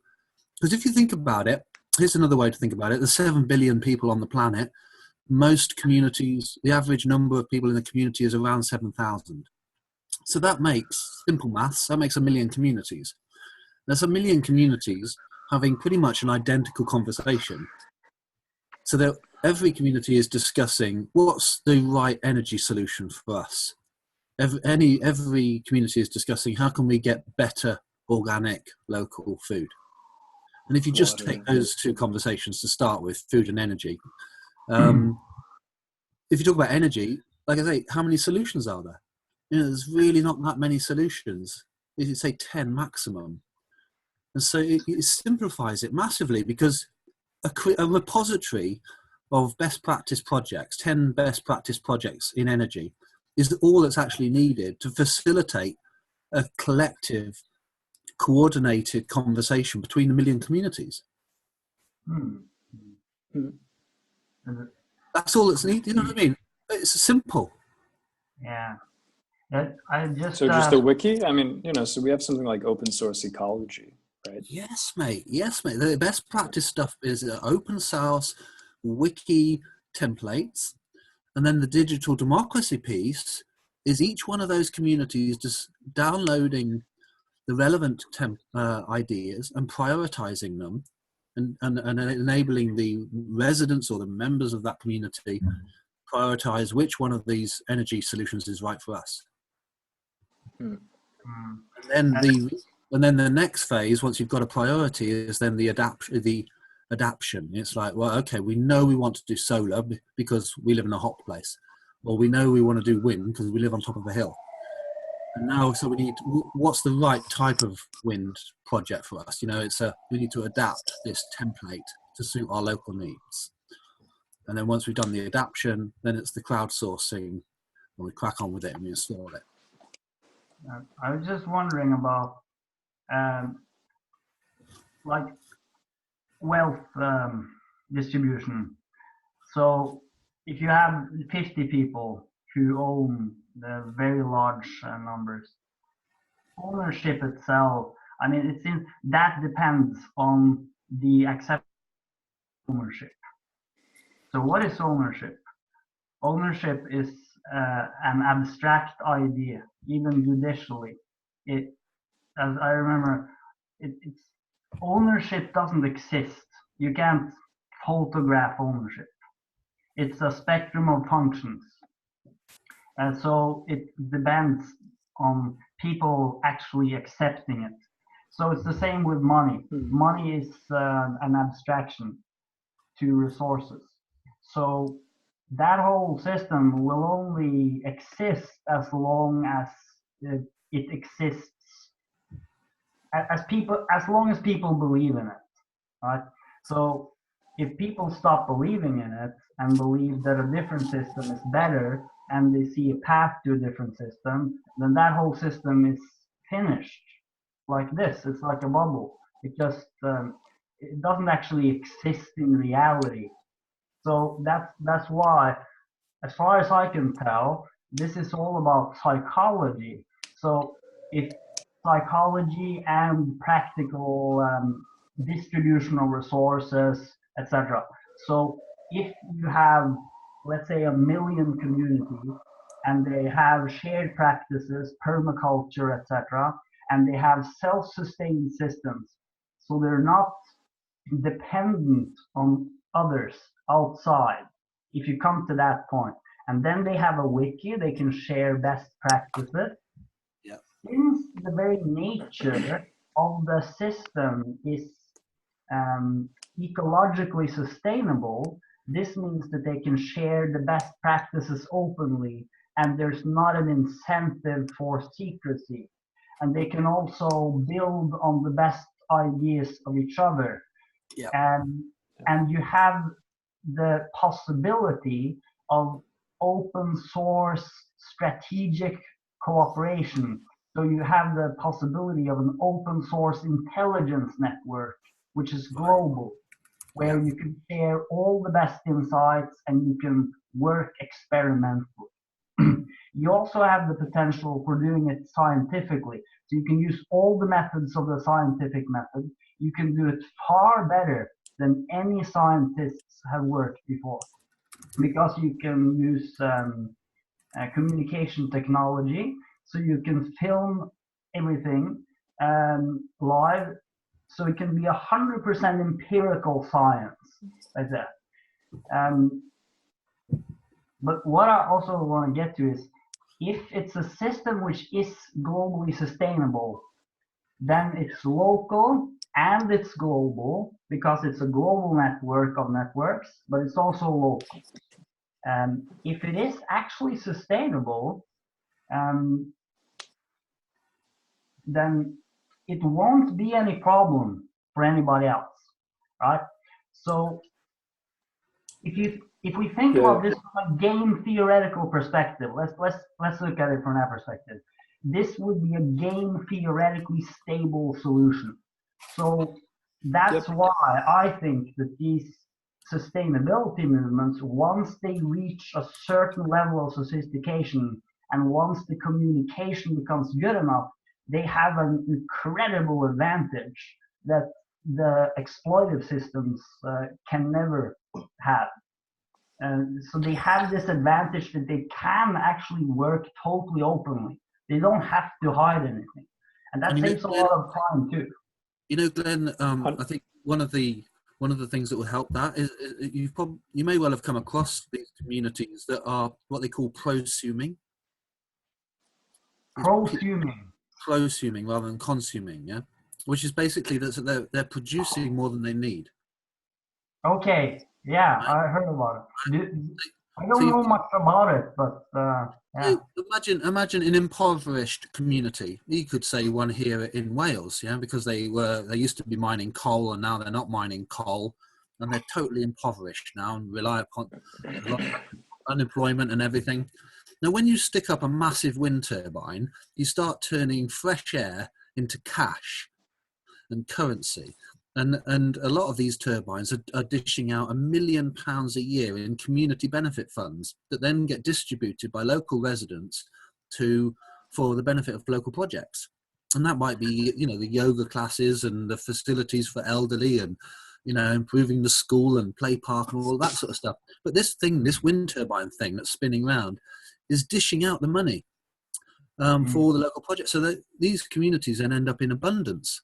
They end up not only with this benefit fund that they can spend to improve their own community, to spend on other projects like food and all the rest of it, but they can sell their excess energy to other communities, you know.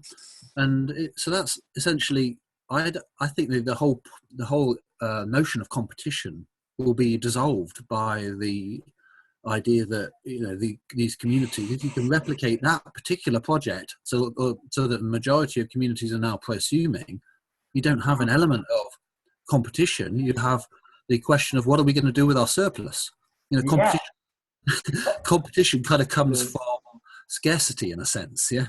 Yeah, but Peter, I just wonder about that, because I don't know all the details, but about permaculture, today, would you say that there exist systems today that can enable, let's say, a village to be totally self-sustained with food and energy and create a surplus? Yeah.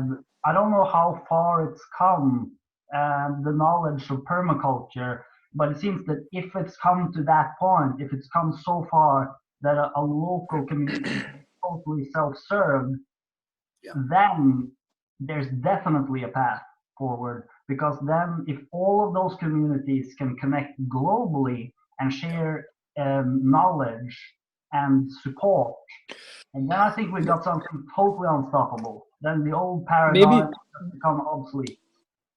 You know, okay, I'm going to hop in and tell you concretely what I've been doing and what brought me into this project. It was around a group purchase to create a village. So there are two main projects. One of them is, we call it Village Builders, right?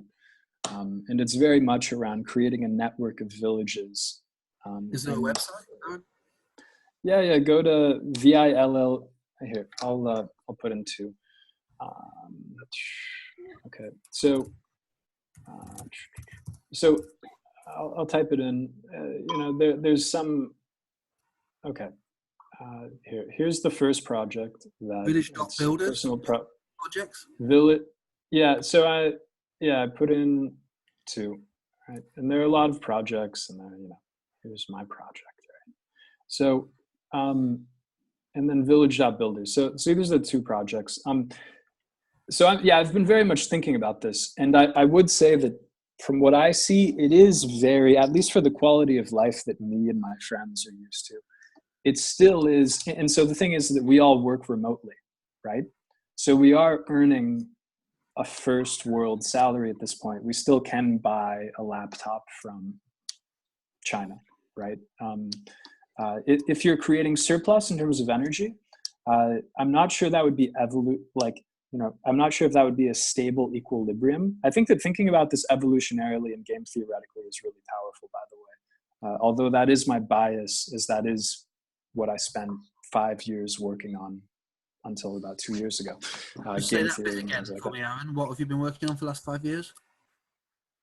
From age 19, I'm 28. From age 19 to 24, I was doing work in game theory, and then I spent 2 years in machine learning, Cool. and then just general entrepreneurship and software development, do you data know, science for the last years. Have you come across Yukai Chow? No. Actionable gamification. Interesting. Gamification is really cool. I mean, I watched a Coursera course on it once. Okay. It's a great topic. So game theory is a bit different. Game theory is more about, so game theory actually is very much what is the glue behind the United Nations, right?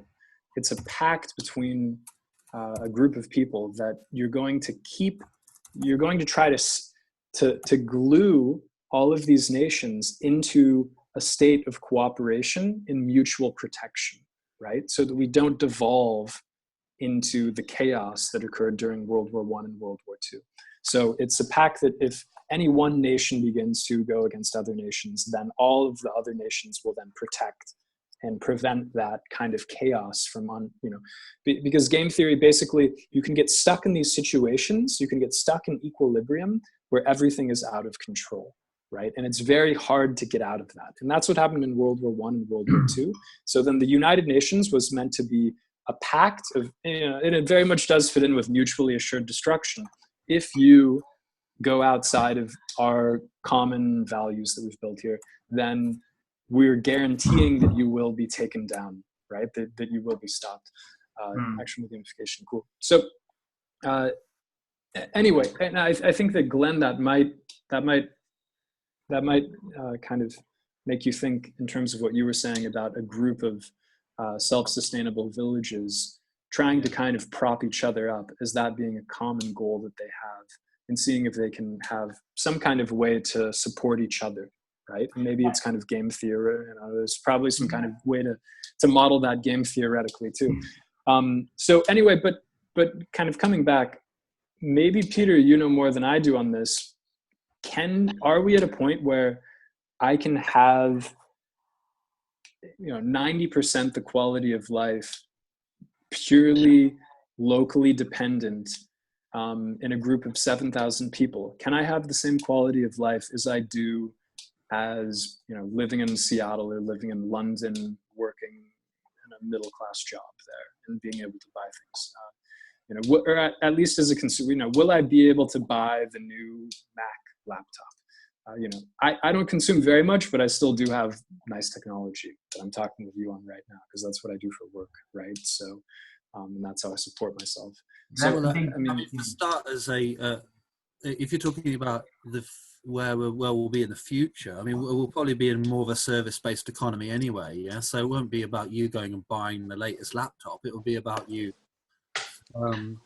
potentially subscribing to a company and then providing you with the latest technologies.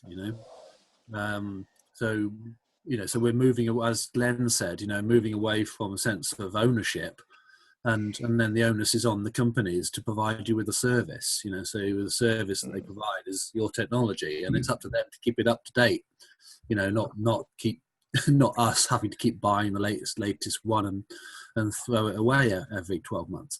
That's the future. It's a little way away, obviously, but service-based economy is where we're heading to. You know, I think in the long. And if you listen to Jeremy Rifkin, he talks a lot about that. Yeah, he has some great ideas. But Peter, I think the thing I wonder, and I think maybe that's what Aaron's asking also, is the permaculture part, has it come to a point where a village which is totally self-sufficient can still have a very high standard of living, where they can have enough food, they can have enough energy, and they can sustain a good quality of living which would be attractive to most people? Because I mean, the social aspect of it would be very attractive, of course, if it's done well. But I mean, does the math add up, so to say, in terms of resources, or are they still dependent on Having to be part of it, systems, so to say? Exactly. Are you talking about, just to be clear, are you talking about building from scratch, like on an open piece of land, or let's say you have a piece of land, you know, and then just to be, I think that Peter might have been asking particularly about my project. Just to say. Yeah. In terms no, of no, that's not our interest. No. Some people are interested in that, but at least my crowd is no. There's a lot. You're talking about converting the existing cities and communities into sustainable communities. Is that right? Exactly, and I'm so there's a particular market opportunity that we've seen here. I'm actually based in Spain now. I work remotely, so I can be anywhere, right? Oh, yeah. So, and a lot of my friends are like this. There's a community of digital nomads, location independent workers. There's kind of a little tribe of that. Kite surf during the day, work through the night. Yeah. No, it's not like that. It's more like be culture shocked all the time. And so and then finally get through it once you've been gone for a year, and then okay. But anyway, I'll tell you particularly, specifically what the opportunity that we see is. We're all very much middle class, right? We're not the 1%, we're not the 0.1%. We have to work to live, even though still we're doing well in a global sense, right? We have access to medicine and good quality food. So London, Seattle is mainly where we're from though, right? So you're looking at a $1-2 million mortgage to get a family home there, which is just absolutely atrocious. That's 20-30 years of having to work at Microsoft or having to work at Barclays in order to pay it off. When most of us think that we could use our minds in many different ways. Personally, I was in the pipeline to finishing a PhD, but I just saw that academia and research is just getting worse and worse in terms of funding, while science is so important, right? So, that's kind of the premise of where we come from, of just, okay, the system is failing. We're actually really passionate people. We love to think about things, and investigate, and do serious science, but there's problems with funding and all this. So why don't we create some financial independence, right? So you have people like Mr. Money Mustache, I don't know if you've heard of him, about figuring out ways to hack your way to financial independence rather than having to work your way through the whole ladder of paying off your mortgage. So Spain in particular, they just went nuts during the housing boom, like late 90s to 2006. And so in the end, they have just these absolutely crazy abandoned properties here. Like we're talking abandoned cities that were newly built in 2005. Right? So outside of Madrid, you've got like they'll build these neighborhoods on the kind of slightly suburban, right? Like so outside of Madrid, 30 minutes outside Madrid, they're brand new small city neighborhoods built for 50,000 people. that have 1% occupancy. And these are like good family homes, like nice 3-bedroom Are they for apartments, sale small now? Can you homes. buy them? They're for sale and they're cheap, right? But there's a bit of a chicken and egg problem. So, I mean, you know, you can get things down here for 50 grand that are pretty nice, right? Yeah. 50,000. Swimming pool and Well, yeah. no, then you're going to have to go up to 100 grand, right? But so, you know, this is kind of a crazy idea to do something of arbitrage around that, where 50 grand is a down payment in London or Seattle, right? That's a down payment. Crowdsource enough money to buy these properties, and then you stick in your renewable systems, your renewable energy and your renewable food systems, and you're away. That's exactly it. Yeah, and that's what we're working on, and we're getting further with it, and then we also don't have to be, you know, we're not paying off the banks for the next 20 years, and we can do serious work, whether it's helping set up other communities like that potentially, or whether it's things like doing work in blockchain, building blockchain systems, or doing scientific research. The citizen science is a growing field, right? There are a lot of people now that are just doing science as citizens, not skilled academics. Yeah. If you've got your energy and your food sorted, and you own your house, what else do you need to work for? Exactly. I mean, maybe some medicine. You know, I think that you could still argue that it might be worth working a little bit, but if you're under 60 years old, I think you could just focus on whatever you think the world needs, or you could even follow your own fancy. You know, we're pretty idealistic. We'd actually like to help the world, but you know, hey, you could even follow your own fancy and go write a book on whatever, like, you know, tulips in the 18th century Holland or whatever. So, but you heard it. Have you seen Jack Fresco's stuff and the Venus Project? Yeah, definitely. Yeah, so that's, definitely. You know, that's why he's talking about all of that sort of stuff. Yeah, you're getting into abundance. Definitely. You're moving into almost a zero. I mean, I don't like getting into the conversations around zero money, because it's a long way off, you know. And the thing is there's nothing actually. People say, oh, there's a lot wrong with money. I don't really have any sort of an issue with money. I have an issue with the protocol and the principles of profit, you know, which is essentially that principle of profit is applied to money. That's the problem. And if you, of course, and the principle of profit is only accounts for financial income, and financial. The currencies are fine, right? Yeah, it's just a matter of the system that you put them into. If you could just change one principle on Earth, it would be to change the principle that profit accounts for social and environmental cost as well as financial cost, and that would change absolutely everything, because every business that grows would mean that there's social benefit and environmental benefit. Do you know what I mean? There'd be no issue with people investing in businesses, and no issue with shareholders or any of this sort of stuff, because I don't care. It's a good thing.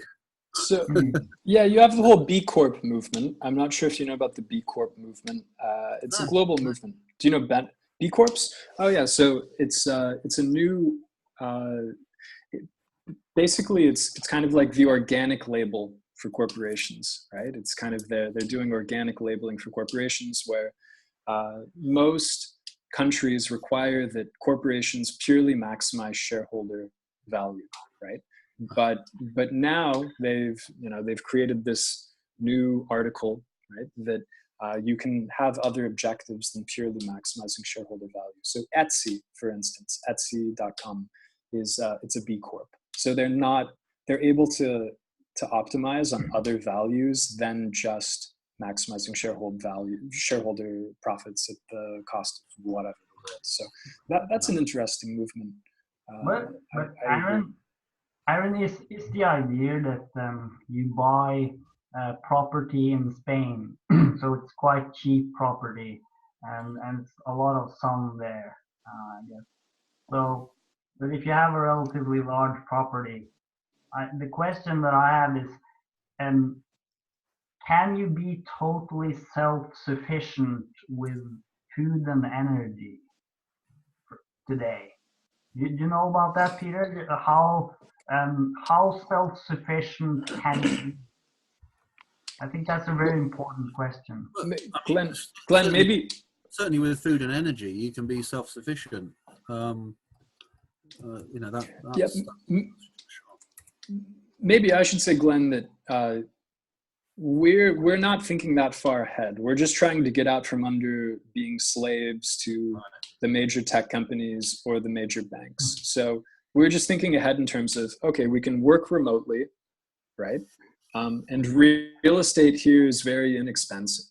We can save up enough money to either buy these properties outright or pay them off very quickly, so to not be in debt forever. So that's, which we think will get us pretty far in terms of just being able to create space to even think about these things without having to. So, I mean, it's very practical. It's just about, okay, how do we develop financial independence really quickly given how the whole game is structured? We don't even have to change the game. We just go to, the only thing that's new is just being able to work remotely, and that's it. And then we're just leveraging that. And then we're getting outside of the London and Seattle housing bubble. Yeah. But then there's some downsides, right?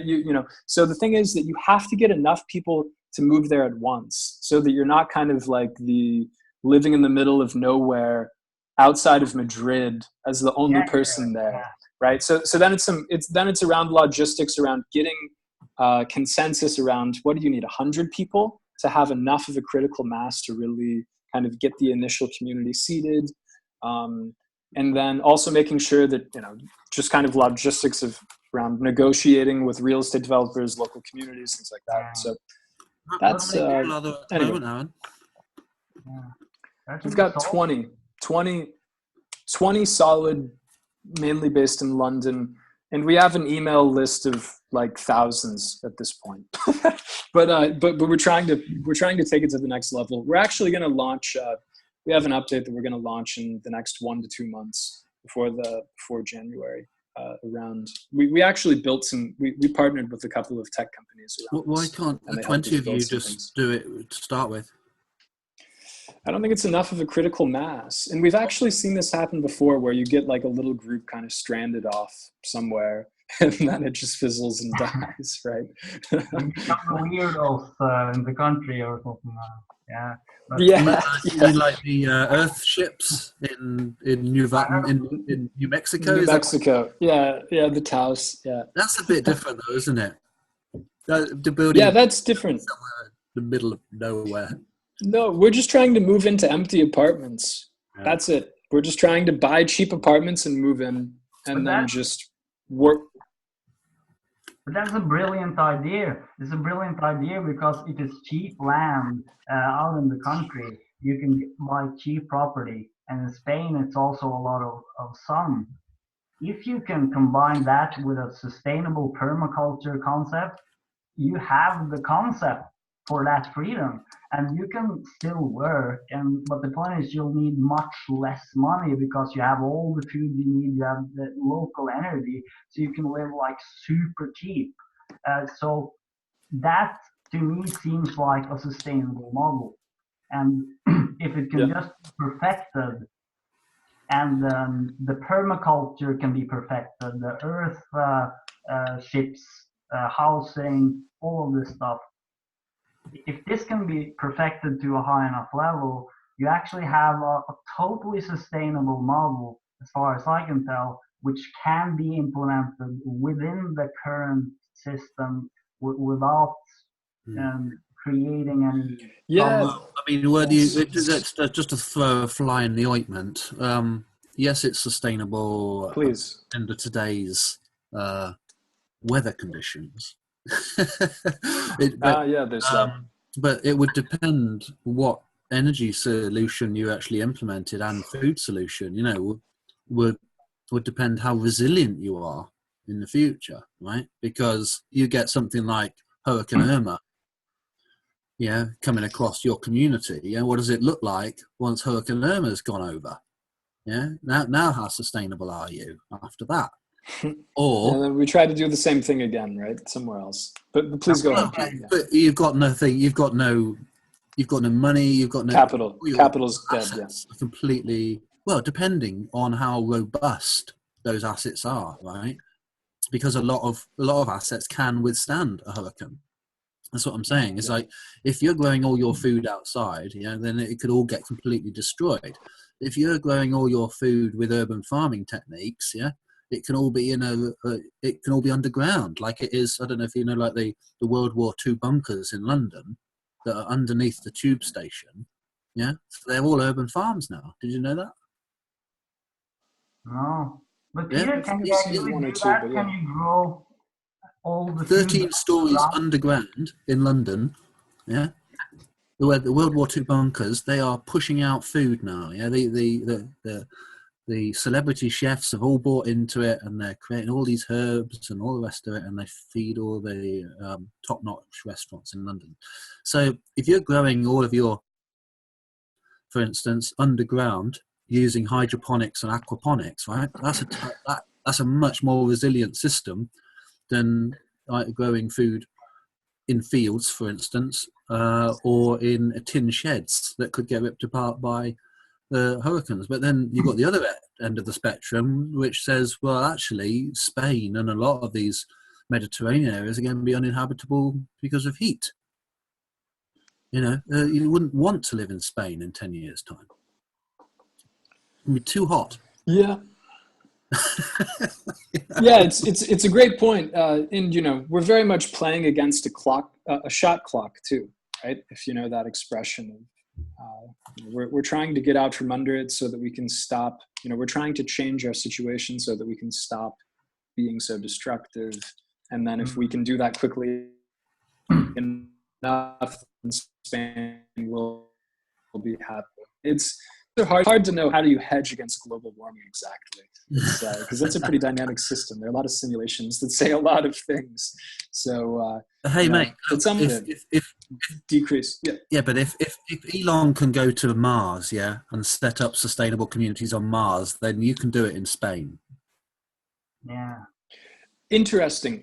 So that does lead to another thing, and of course we're kind of getting expansive with our conversation now. Not really. Not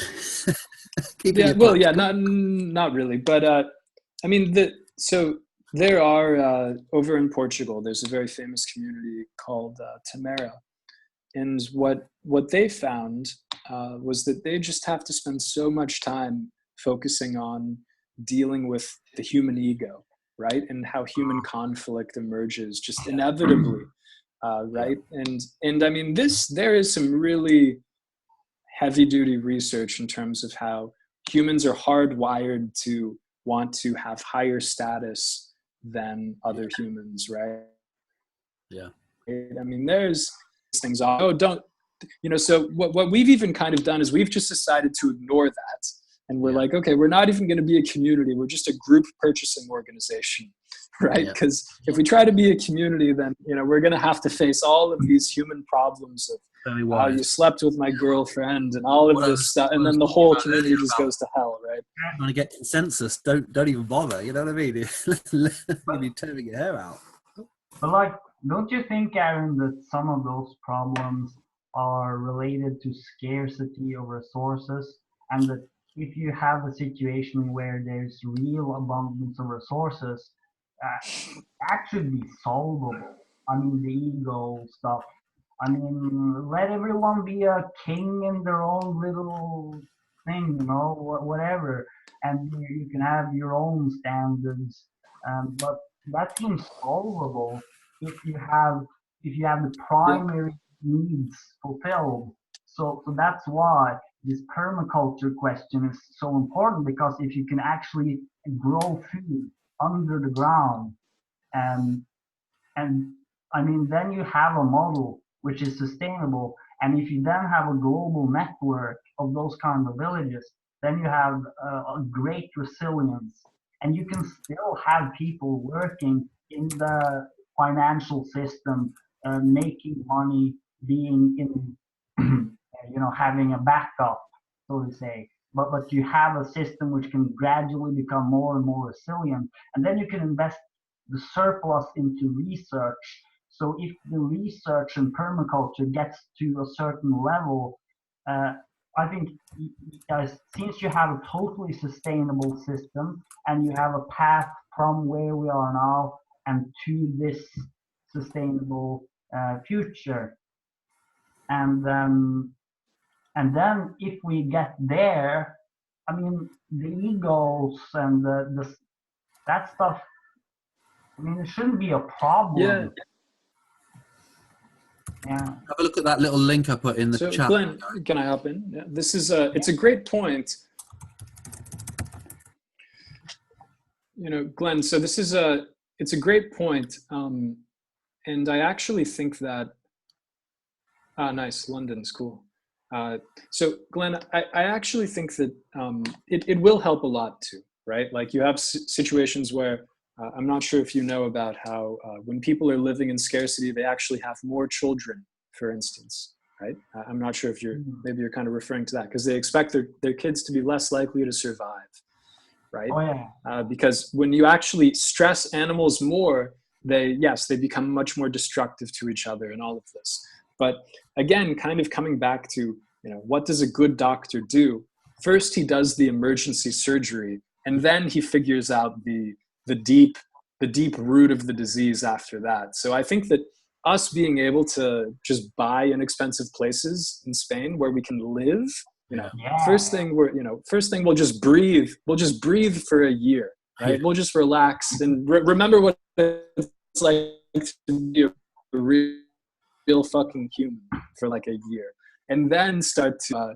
But I think that it's kind of the emergence just getting out from to work under a venture capitalist now, or having to work under a Fortune 500 company whose minds could be used so much more beautifully in other areas. So I think it's just like, this is just like a very instant thing. Like, okay, let's just get out of that. And then we can start to develop more of these, okay, now that we have this financial independence, how do we not want to kill each other eventually in our community and all of it, you know? So, but I think that just figuring out how humans won't kill each other and how to get through competing with each other over status and competing with each other over women or men or whatever, I think that that's going to take a lot of work to be honest, around, you know, psychology and maybe even spirituality. Religion definitely does seem to serve a function of getting groups of people to not to kind of work together and to not destroy each other, you know, anyway, but I think there's still a lot of, anyway. Just let me clarify what you said there. You're saying religion. That's a whole rabbit hole we could go down to. Religion is also abused.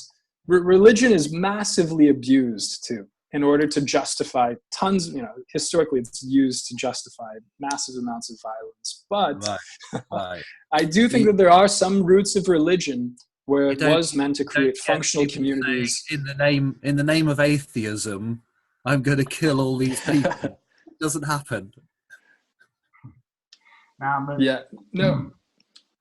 Religion. Totally. I'm not a cult leader. Don't worry. Anyway, what were you saying, Glenn? Well, yeah, there's like the basic problem which religions and cults have faced, and also other groups, is this sort of the in-group and the out-group. So, but the model we're looking at here seems like a potential way out of that, because you can have a local group which is totally self-sustained with all its resources. But then at the same time, that can be a part of a global network of similar groups. Right. And I think the religions, their primary purpose was to create functional communities where you could have the social aspects working well and also functional human beings in relative harmony with growth and learning. But then you have a model which will make that easier, and you can probably evolve spirituality to a point where you can have the benefits of the group, but you can also have the openness for learning and evolution and you can have something multidimensional. Yeah. So if you have a truly sustainable system in terms of food and energy, there's so many people who would just go there like this. I mean, I'm sure you'll have people who may be making millions in companies today, but they're not getting a chance to do what they want to do. If they got the chance to live and have high quality, fresh food, really meaningful community, and being connected to a larger global movement, and it's evolving. So, you know, I mean, my interest in this group, in the Global Challengers group, was to be cracking on with it. Yeah, I mean, that's just the type of person I am. Yeah, and I don't do a huge. Yeah, you know, I love philosophy and all the rest of it. Yeah, and I can do that. But as far as this group is concerned, personally, I've written a Global Challengers bid. Yeah, and I submitted that end of September. It's 7,000 words, and it's a route map. It's a route map from how we get to where we are today to where we want to get to, and it's that we you know, explain the basic principles of it. Yeah, and it comes down to what Sam was saying, what you were just saying, Aaron. It's about scaling. But so if you break down that the issue of scaling, I think you come to a word, the issue of replication. Replication. If you master replication, you're able to scale. So then you break down replication. It's like, okay, well, how do we replicate? You know, and we've gone through a lot of those things.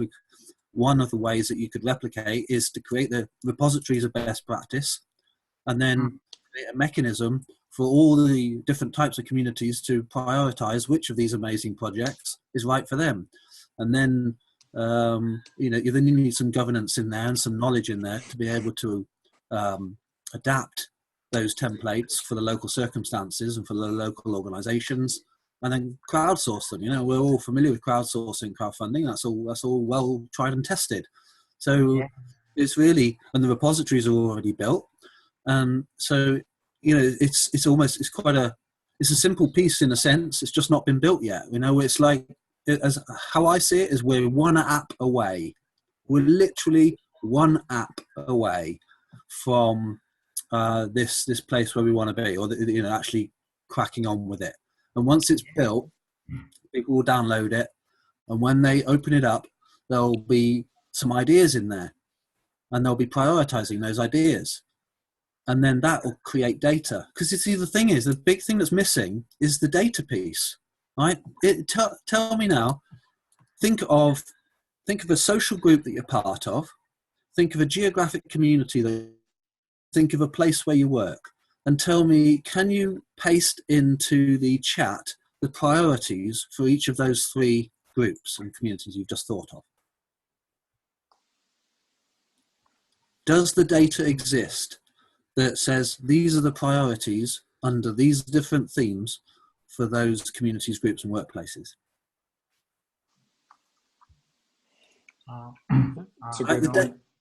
Right, this is the missing piece. The data does not exist, and as you said, Aaron, as soon as you get 200 people in your community, the first group, the first question becomes, how are we going to organize ourselves? What are we going to do? And it comes down to priorities, ideas and priorities.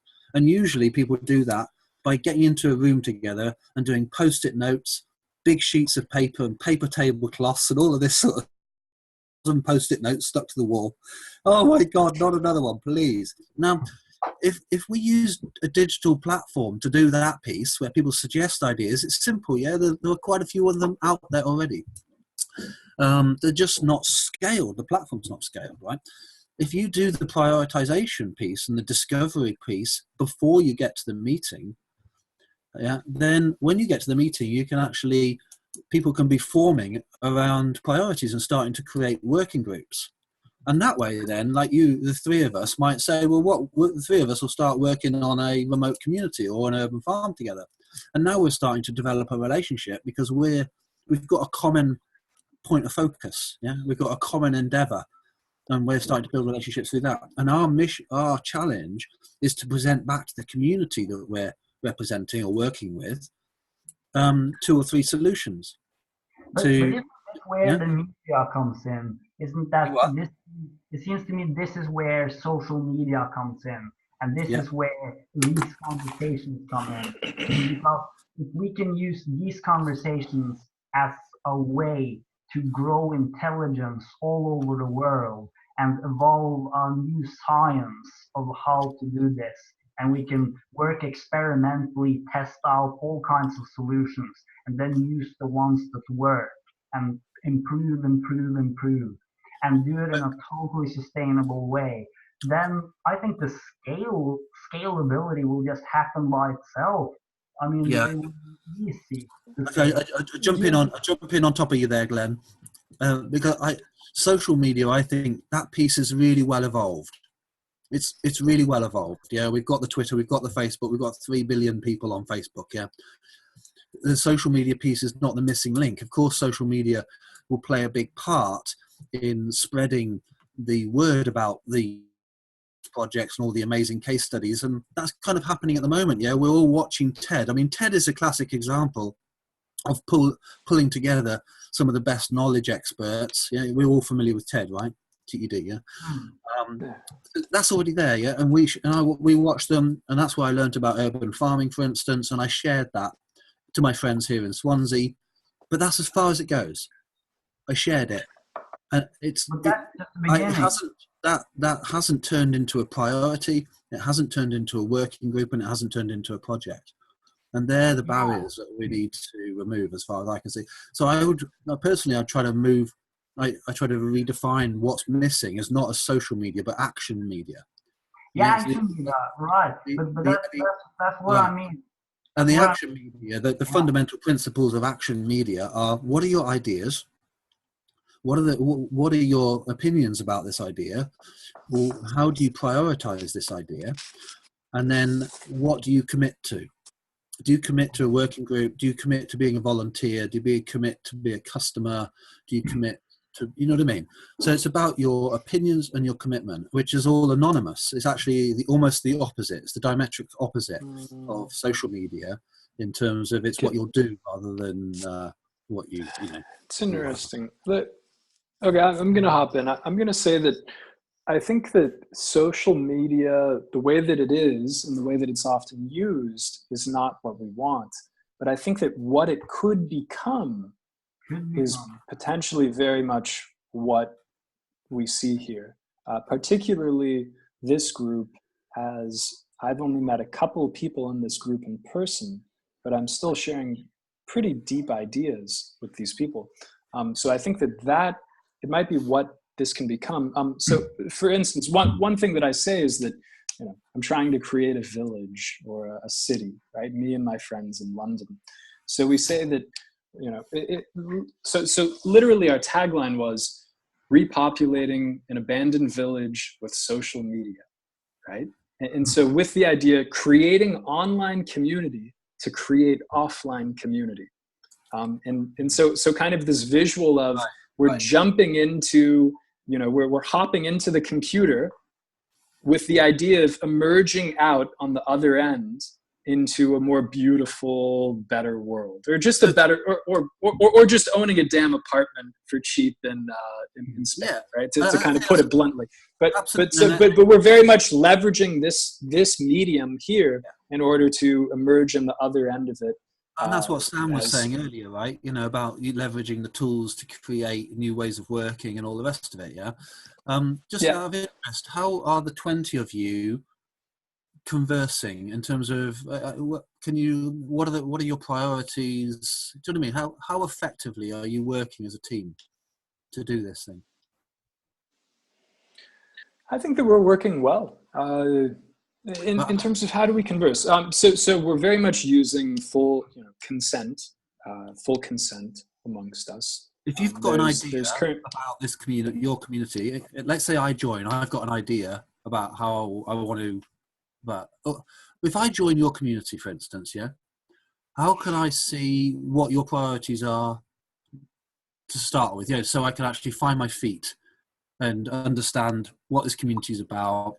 Not just about reading a website, but actually this is the dynamic conversation that's been happening over the last 6 to 12 months. Yeah, in terms of I can look back along that and I can see where you are now. Okay, so the current priority is to crowdfund X, Y, and Z, or to get together in London for a meeting, or to, you know what I mean, establish a working. Yeah.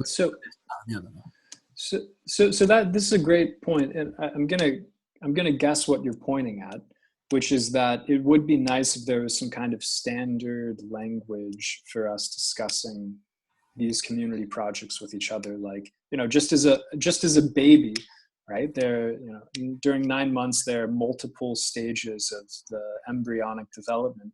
We could say, okay, right now this project's at month 7. The sensory system's just beginning to work, and, you know, the mother is eating a lot of steak because her iron is low, because it's, you know, taking a lot of iron out of the placenta. Is that what you're getting at, Peter? That, you know, if we kind of have this like template for developing these community projects so that everyone could quickly kind of ground themselves into where things are? Yeah, I mean, this is the nuts and bolts of it for me, and it's this there's 3 real main pain points. Like, I've been in this working with groups and organizations for about a decade now, yeah, and there's 3 really big pain points that they almost all of them really suffer with. The first one is this piece of, how do we actually have this a meaningful conversation with our members of this group, especially if it goes beyond 3 or 4 people. Like, we're just 3 now, yeah, so we can just kind of have a mute off, and we can just talk over each other, and we can just rant, and we're kind of on the same page, and yeah, so that's great. But as soon as you get to 10, or as soon as you get to 20 or 200 or 2,000 or 20,000, yeah, we need to employ totally different systems for that. Yeah, so I'm working with colleges and universities, right, around how to make their learner voice, their student voice, systems authentic, because they're totally inauthentic. The representative systems that they put in there are completely, when you talk to people on the ground, yeah, the students, they feel completely dissatisfied and disenfranchised and disempowered with the representative models that are in place. And so how are you going to make sure that me as a member, right, once your community grows to 200 and 2,000, doesn't become one of those completely disenfranchised and frustrated and disempowered individuals that has a bunch of representatives making decisions for me? So yeah, Peter, I see, and that's a great point. And actually, this collaboration that we have here, one way that I've described it to people, and it's still very early stages, right? There's no real owner on this collaboration, actually. I don't own this. Nobody. You own it as much as I do, Peter, in a way. You know. But anyway, which, you know, that's one way of running a collaboration. Some people say that you need a committed group of 3 people at the core to really, but that's a whole other discussion. But one way that I describe this is, we're just trying to see if we can have one collective conversation, right? We're just seeing if we can have one conversation at once. Yeah, go ahead.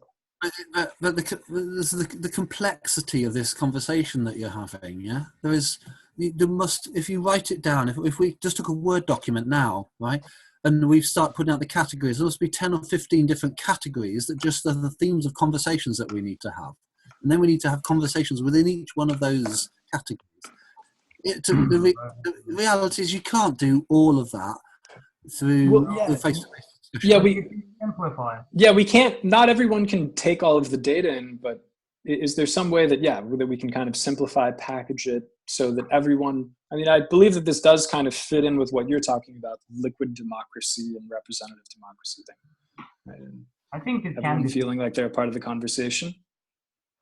I mean, liquid democracy is an evolved process of direct democracy. I think the journey of democracy for us is representative where we are now, yeah, which is this hollowed out representative democracy where representatives have no data. So that's why people feel disenfranchised. It's why people voted Brexit and Trump, is because they're not engaged.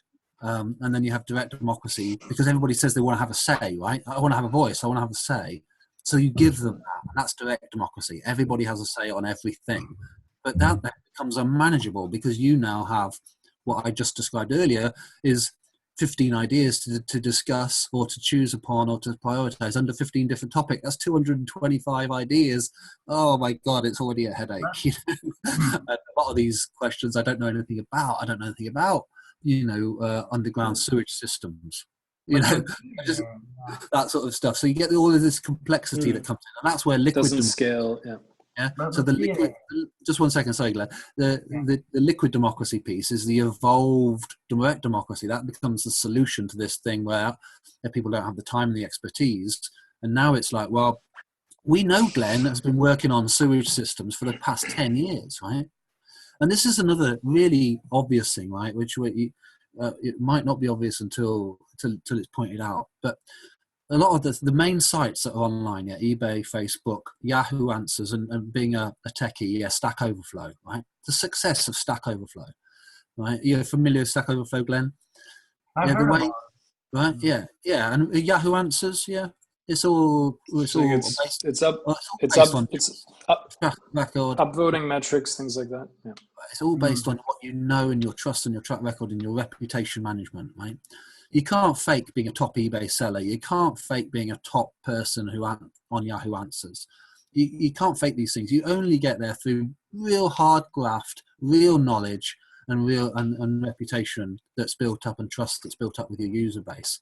And that, ironically, that process of reputation management has not been applied to real people in our society who make decisions. So the people in my council here, whether it's local council, district council, there's no profile I can look at for them that shows me their trust and track record with the local community, or the decisions that they've made over the past 5 years, and the positive or negative impacts of their decision making, right? It doesn't exist yet. So this is like a no-brainer, right? That's what liquid democracy is. You're in a state where these people who end up in a position of power for decision making, the reason they're there is because they got there through hard-earned trust and track record with their local citizens, not just elected. There's this whole process that leads up to an election. So you can't game the system, right? It comes down to you can't game the system quickly. And you don't have one representative representing you on all topics. You have individuals that represent you on subjects, and then to mitigate risk again is those individuals on the subject matter form teams, right? So you can look at that on, say, Twitter, for instance. You might have the highest Twitter trends for. So those people form design teams. So then you'd have a design team for the sewage works for your community, right? So you have design teams for the 15 major topics, and they're the ones that are leading things forward. And that's kind of how the liquid democracy place evolves into, which is quite simple, really, right? And it's common sense in this, when you think. Yeah. So again, go for it. Go. I'll shut up. Yeah. Well, one thing. You said that the challenge is to have a meaningful conversation for a larger group, because there's so many different topics, etc. Right.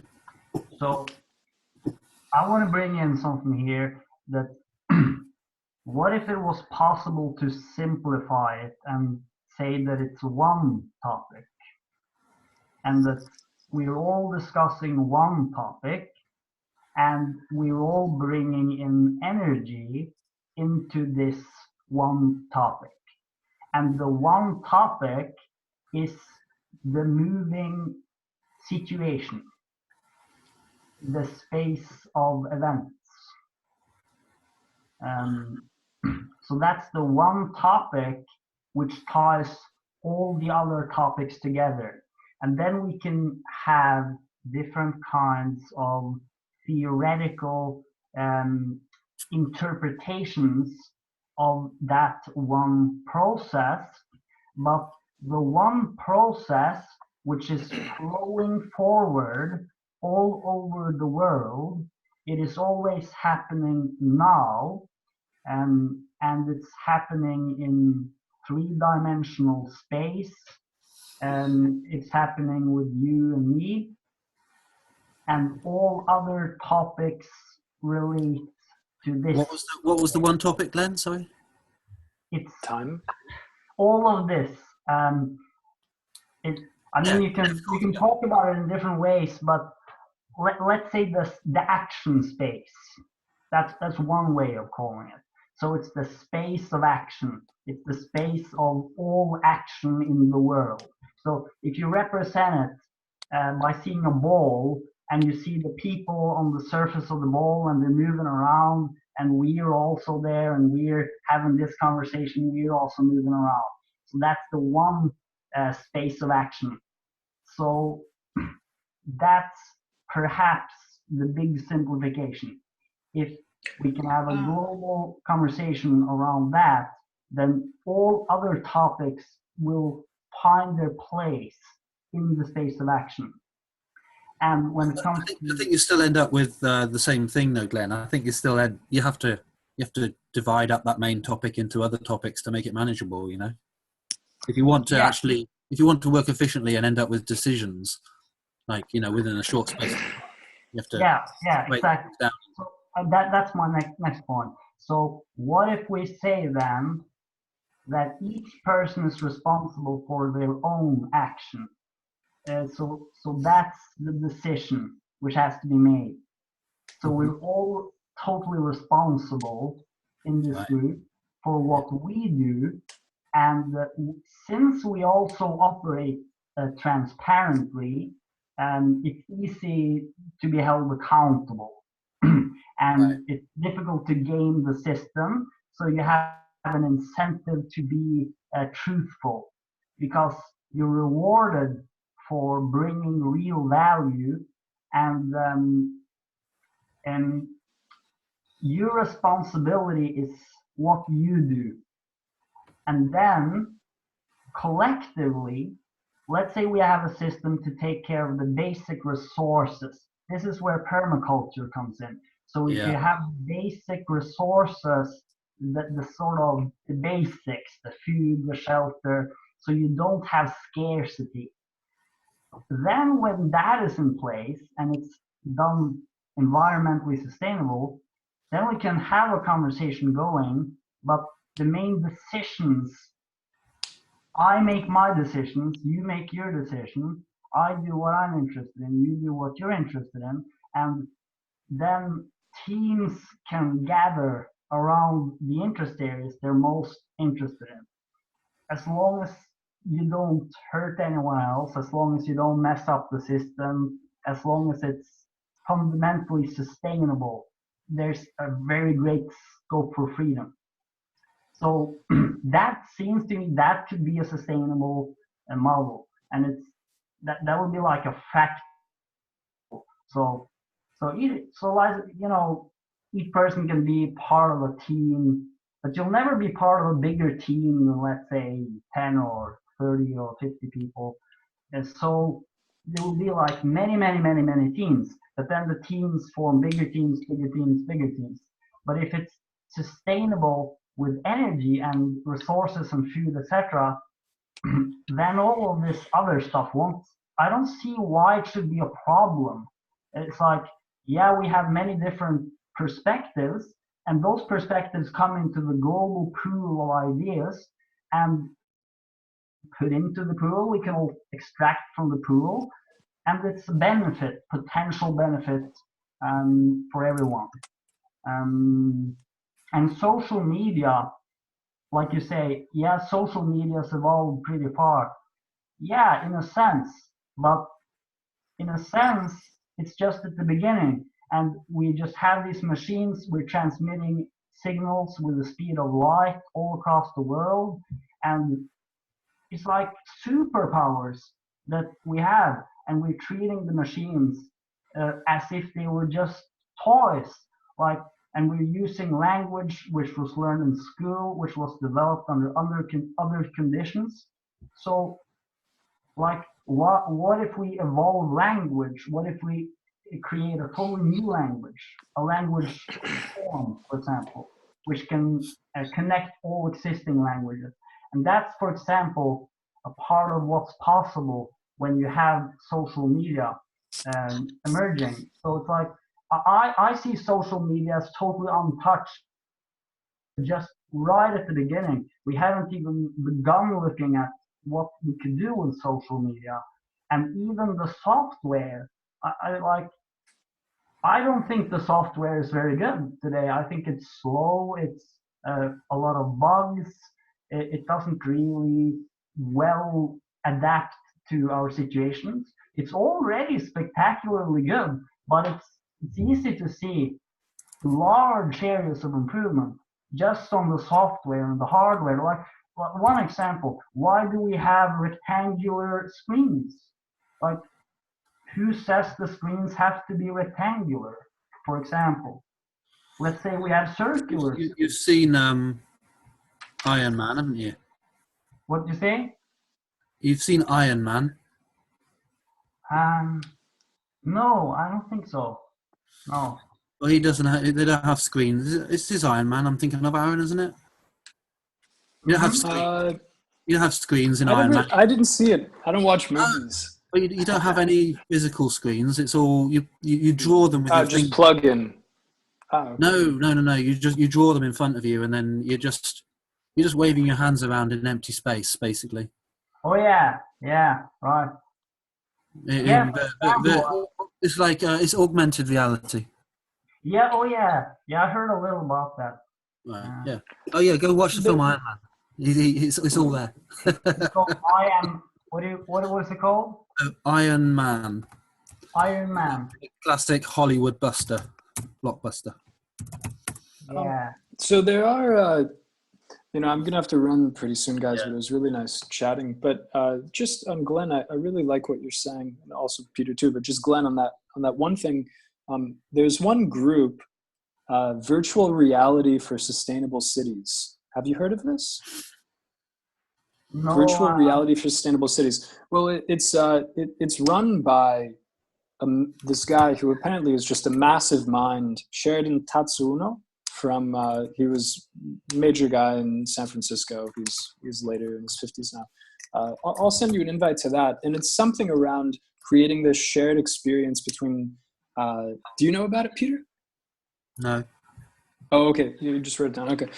I'll make sure to invite you, just send you the link. But it's around having this shared virtual reality experience between different communities that are doing major sustainability experiments. And I think that right now they're actually about to pilot something between Stockholm and San Francisco.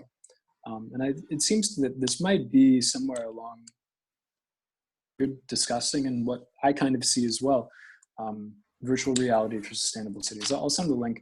And then also, just in case you don't know, do you know about Esperanto? Yes, I've heard about it. Yeah, Esperanto is the one language for all, which apparently was designed by, it looks like Peter put in the link. Thanks, Peter, for virtual reality. But yeah, Esperanto is a language one for all. So yeah, it could be nice to join. We could join an Esperanto group and kind of try to pull them into informing how we discuss. But apparently, it's beautifully designed by some linguistic masters. Kind of these gods of this is how language should be designed. Yeah, thanks, Peter. Yeah, I'm on mobile, so I can't really look things up. But anyway, if you guys have any more thoughts, I'd love to hear. And then I'll have to leave and eat some food. Yeah, cool. Well. Are you a coder, Glenn? What? Are you a coder as well? No, I'm not really. I mean, I've been working on sort of some designs which are a kind of code, but it's so different from right. the code, so I don't really know what it is, but maybe it could become code of some kind. But it's more visual. I'm thinking more like in terms of a visual language. So it's almost like a language which is like video, for example. But this is so deep, this subject. But I just think it's been awesome what we talk about, and I really feel that what we talked about today, I really see a roadmap here. Right. Good. And I think that's the first. To me, that's like this is the first step. And is do you have a route map in your mind of how we get from where we are sitting today in this webinar to a carbon zero, not just carbon zero, we actually need to be sequestering carbon out of the atmosphere. You know, for me, it's a very practical, pragmatic challenge that we're up against, you know. And so, yes, you can, of course, you can get into all sorts of philosophical debates about how we should be running democracy and all of this consensus making and, you know, what it means to be a human being and all this sort of stuff. But you can simplify it as well. There is this very practical challenge that's really comprehensible and understandable, right? It's this very thing that we can measure. We've got to achieve this problem. If we don't really get focused on this problem, then, you know, we're looking at 30 to 50% species loss by 2050, right? I'll repeat that: 30 to 50% species loss by 2050. That's what all the leading websites and, you know, biological companies, or whatever, they're all biodiversity companies, I should say, are saying. And so, you know, it's not good. It's not looking good. It's not looking good at all. So we've got to get focused on that, on the big problem, and not get distracted, I think, with a lot of the other stuff. There's plenty of stuff to get focused on. And so, Glenn, you know, I'm all, you know, I like the ideas of creating new languages and all of this sort of stuff, but I don't really see it necessary. I see that we've already got everything that we need to solve these problems. And it's a bit like Aaron was saying, you know, in terms of buying the house, he's solving that first problem now. Our first problem that we need to solve collectively now is this biosphere balance thing, right? Yeah. We got to solve that now, right? That's what we got to focus on, because otherwise we're not going to have a house to live in.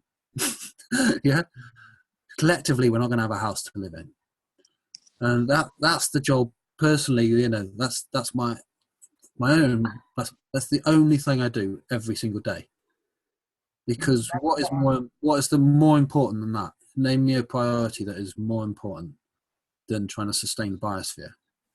I totally agree. I think that, yeah, that's Right. what I'm talking about too. That's what, and if we do this kind of job, and if we use this technology like we're doing now for these conversations, and you can also film the permaculture projects, then the new language is already then being created. And Yeah, exactly. It's all there. Yeah, and the permaculture piece is absolutely a massive part of it. So, permaculture, and then like you have permaculture, you have media, and you have this emerging knowledge garden thing in the process. It's like it's all coming together, I feel. yeah, exactly. Yeah. Nice one, guys. Well, listen, like you said, Aaron, great to meet you. I think we literally, we genuinely put the world to rights. Yeah. Yeah. With a plan, with an actual plan. Yeah. Yeah, it's great. Got a plan. How did you find this group, by the way, Peter? How did you? Oh, Luke Flegg. Do you know Luke Flegg? Oh, okay. Change the Future. Heard of him? Yeah. I know some of those people. And do you know Anton Chernikov? Okay, right. I think he knows Luke Flegg. I think they were part of the IO Collective thing. And Oh, okay. So Luke, I've known Luke for a long time. Well, I mean, Luke came from a democratic school, one of the only democratic schools in the UK, actually. And then there's this collective called UDEC and IDEC, which is it's basically the International Democratic Education Community. So there's a community of democratic schools throughout the world, and they're schools that adopt a democratic structure of decision making. So students can actually, you know, they have a massive influence on what happens inside the school and the day-to-day running of it, and you know, how they're taught, what they learn, when they learn, all of that sort of stuff. And so that's where I actually met those guys, because, you know, I was turning up there with trying to build digital tools, you know, that really sort of that mirrored their processes. Cool. And it's an interesting thing. It's like, what's a democratic school? And now, so because that I'm working with, which have installed a digital democracy platform, they don't call themselves democratic schools. They're not part of a democratic education community, but they're probably more democratic than the democratic schools now.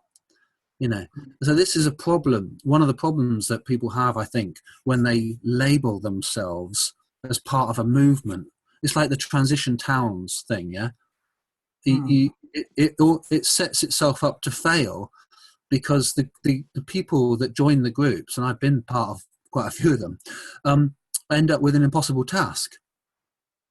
Yeah, so you ended up with the task of trying to transition this town with 250,000 people into a sustainable future. You know, a group of volunteers. Not possible. And it's like the democratic education community. It's like, well, that's your community, but what about everybody else that's doing democratic stuff? You know, you're in and all they're out. So I think you need to be a lot less sort of prescriptive with how these things are named. So I just work with things like student voice and community voice, you know, that sort of stuff. And all the stuff comes out of that, you know. Like Transition Towns was a reaching out approach, essentially. It was like, we need to get these communities to do stuff. Whereas if you go in with a community voice approach, ask people what they want and to prioritize it, without telling them or saying anything to them, they prioritize green projects. They prioritize wind turbines and food boxes and organic food. You don't need to tell them anything. You just need to give them a mechanism to do the stuff. I hear that. Planting seeds is powerful, definitely. And then just giving something that they can use. Totally. Yeah. That's great. Tools and training. That's it. It boils down to tools and training. Build new tools. Teach people how to use them.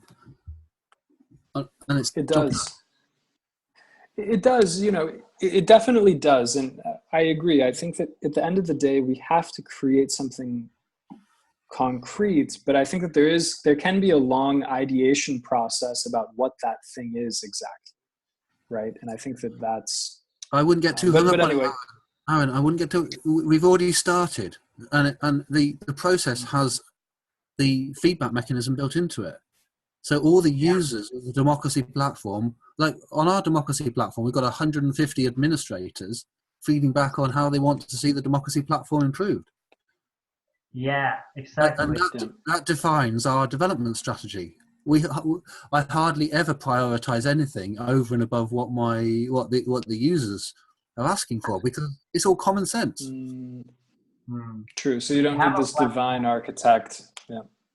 I can show you. No, I can put a link, but I won't. You know, but I can show you a list of 70 or 80 ideas that all the administrators have prioritized for the democracy platform. Right? It's localized, right? No, it's not. It's not localized. No, it's that's the resource management system. It's vocalized with a V. I think it would be really awesome if you could write a post about this in the group and share it. It's all out there already. Just I mean, or if you just send the link to the group. It's all there. It's all there. It's all I've done. Did that.